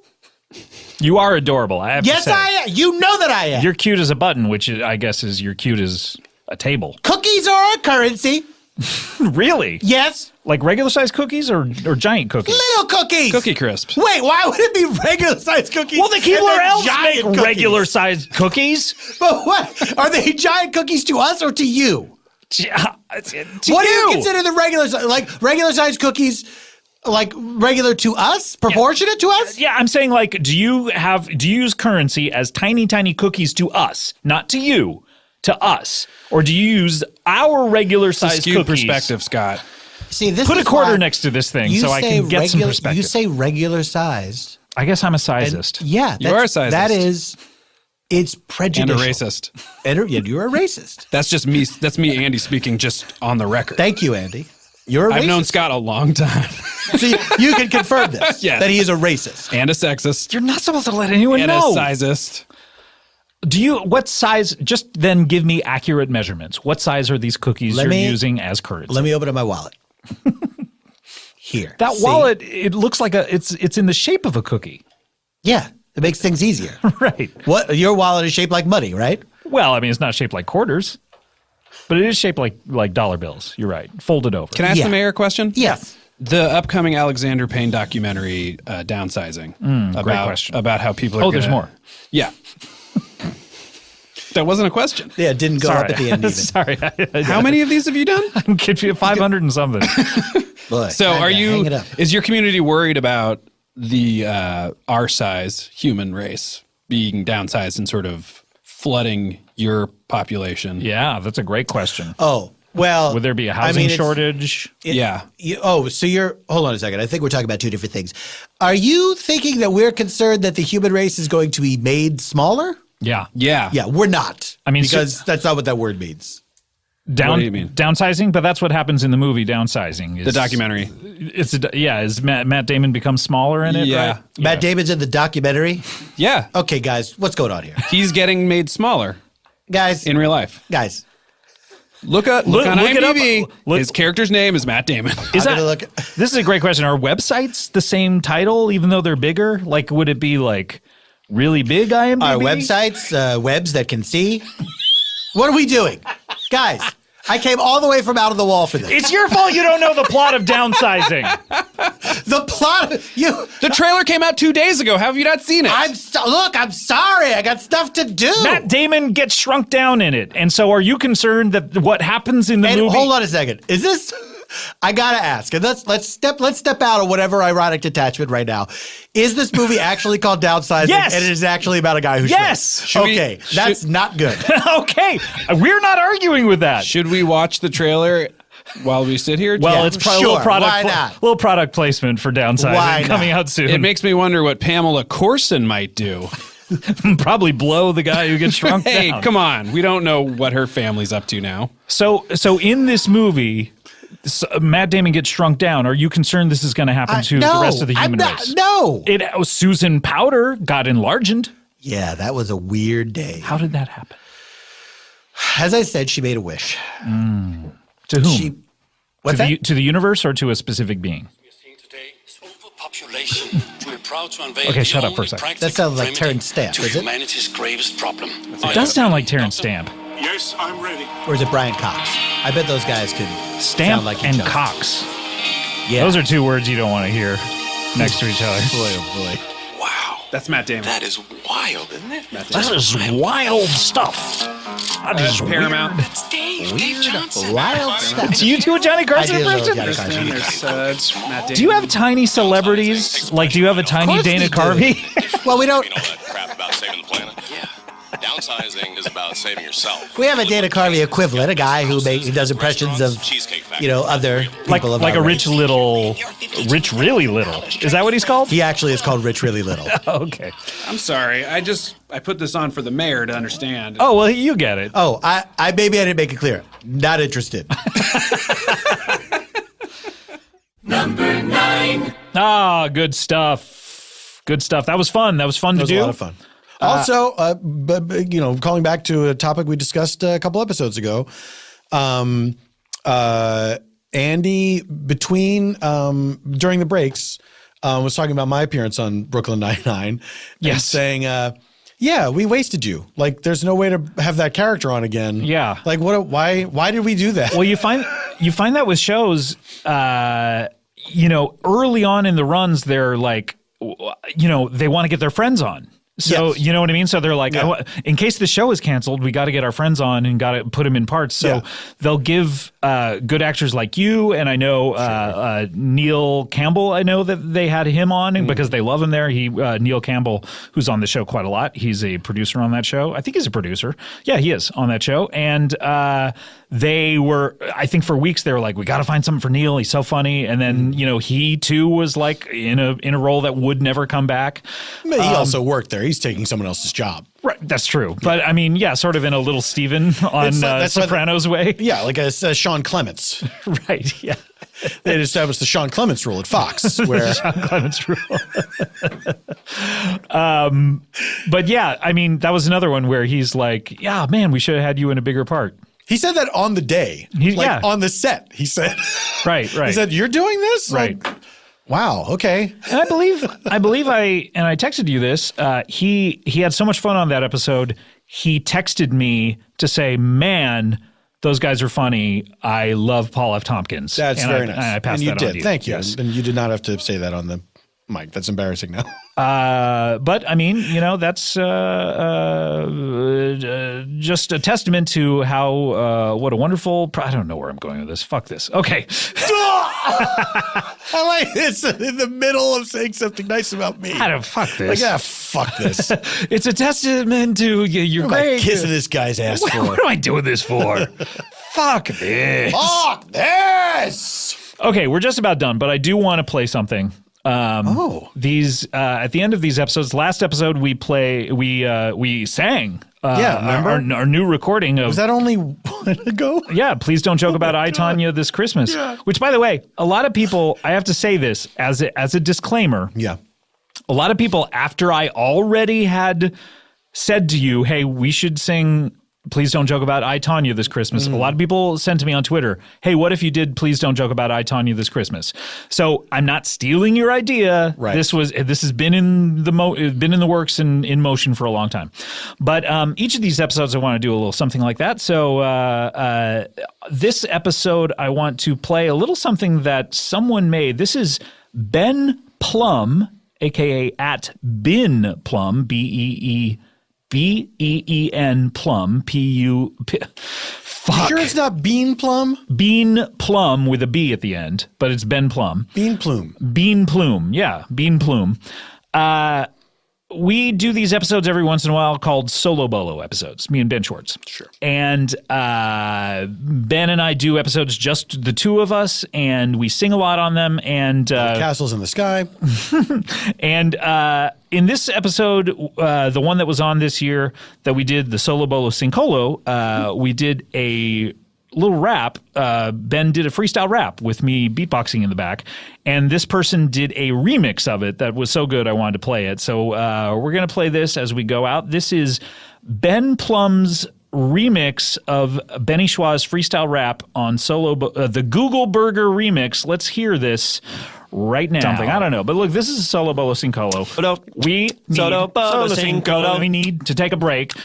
Solo Bolo Sincolo. We're going to take a break. When we come back, Solo Bolo Sincolo. We're going to be doing the Olympic song challenge. Solo Bolo Sincolo. Go. Everybody's talking solo. Solo Bolo Sincolo. All the ladies in the back say solo. Solo Bolo Sincolo. All the Muppets always want to say solo. Yo, Solo Bolo Sincolo. Yo, all the babies say solo. Solo Bolo Sincolo. Yo, I'm a baby, listen to Solo Bolo. Get out my way, you get a cold because I sniffle, I sneeze, I cough on your face, and then I take your motherfucking place in history like MJ2. Everybody knows you don't have to be a Jew to rap and see right through all the raps that Scotty says is true. Yo, Scott Ackerman's got a sweet dick. He likes to flick around. Yep. Hold on a second. How do you know my dick is so sweet? Bring the beat back. Scotty's got a big dick, got a small too. Got two dicks for me and you. You want the big one, the small one, the medium too. Oh, yo, that's 3 dicks. things I don't know what to do with. Scott likes to fuck 3 girls at the same time, make you wanna go, make you wanna rhyme through, make you see yourself in a different way. Scott Ackerman's cock makes you wanna say, hey, what's the deal with all these jigs? Do the people wanna see you and get a little twigs? Twix bars make me feel real good. Do you wanna snap them? Yo, I know that's hood. If you know Scott, then you know that he's gotta make the girls go ooh wally wally and make the guys say ooh see douche, and all he likes to do is eat that touche. Eat the touche, Scott. Eat the touche, Scott. Eat the touche, Scott. Eat the touche, Scott. Eat the touche, Scott. Eat the touche, Scott. Eat that motherfucking touche, Scott. We'll be right back. That is pretty impressive, Ben Plum. That's great. Really good. I was surprised when I heard it that we were able to keep a pretty consistent beat going. I didn't know that fruits had first names. Always love when people send us stuff like that. Love when the listeners send us artwork and remixes and stuff like that. It's great. So this brings us to the end of this episode, Paul. So sad. You and I are going to take a break, just like Ross and Rachel. And we were on a break, I know. Yeah, I know. We're going to come back on New Year's Day, and we're going to be counting down episodes 8 through 5 on New Year's Day. And then the following Thursday, we're going to be doing your top 4. This is very exciting. They get better and better as we go along. Prepare your mind and body for what is to happen. That's right. How are people going to prepare their bodies? Well, they should eat food every day. Okay, that's just regular maintenance then is all you're talking about. Yeah. Okay, yeah, so just, do what you normally do. Okay, why are you acting like I'm crazy? Yeah, now you're acting like I'm crazy, and I don't appreciate that. I don't appreciate the things that you do appreciate. Hey, remember when I talked about how we were going to be shouting all the time? Can I see you in the kitchen for a second? Okay, what do you need? Please don't make this. Don't do this in front of the listeners. I don't like it. You're embarrassing. You're embarrassing me. Okay, I'm sorry. I apologize. I love you. I apologize. I love you too. I love you. I love you. I love you. I love you. I love you. Look, I mean, all right, we'll see you next time. Thanks. Bye. Hey, Matt Belknap, the New Year's right around the corner. That's so true, Jimmy. And what better way to bring in the new year but by trying out a new podcast, Never Not Funny. Yeah. Now, we're not a new podcast, but maybe it's new to you. We might be the oldest podcast on Earwolf. Never Not Funny's been around, like you say, almost 12 years now. Yep. And some people are still not on board, which I find ridiculous. If you like people like Paul F. Tompkins, Scott Ackerman, Tig Notaro, I don't know, Andy Daly. Yeah, Andy Daly. Conan O'Brien has been known to stop by. Yeah, we have all the people you love on Zach our show. Galifianakis occasionally makes his face known. He's on Playing Games. I think if you are a little daunted by the 2-hour runtime of Never Not Funny, check out Playing Games. It's a little half-hour game show version of what we do on Never Not Funny. It's a sort of more structured version of it. Give that a try. If you like it, maybe jump on over to Never Not Funny. Or you know what? Just go deep dive. Put the wetsuit on and jump into the 2 hours of fun that is Never Not Funny. Never Not Funny and Playing Games. A better way to laugh.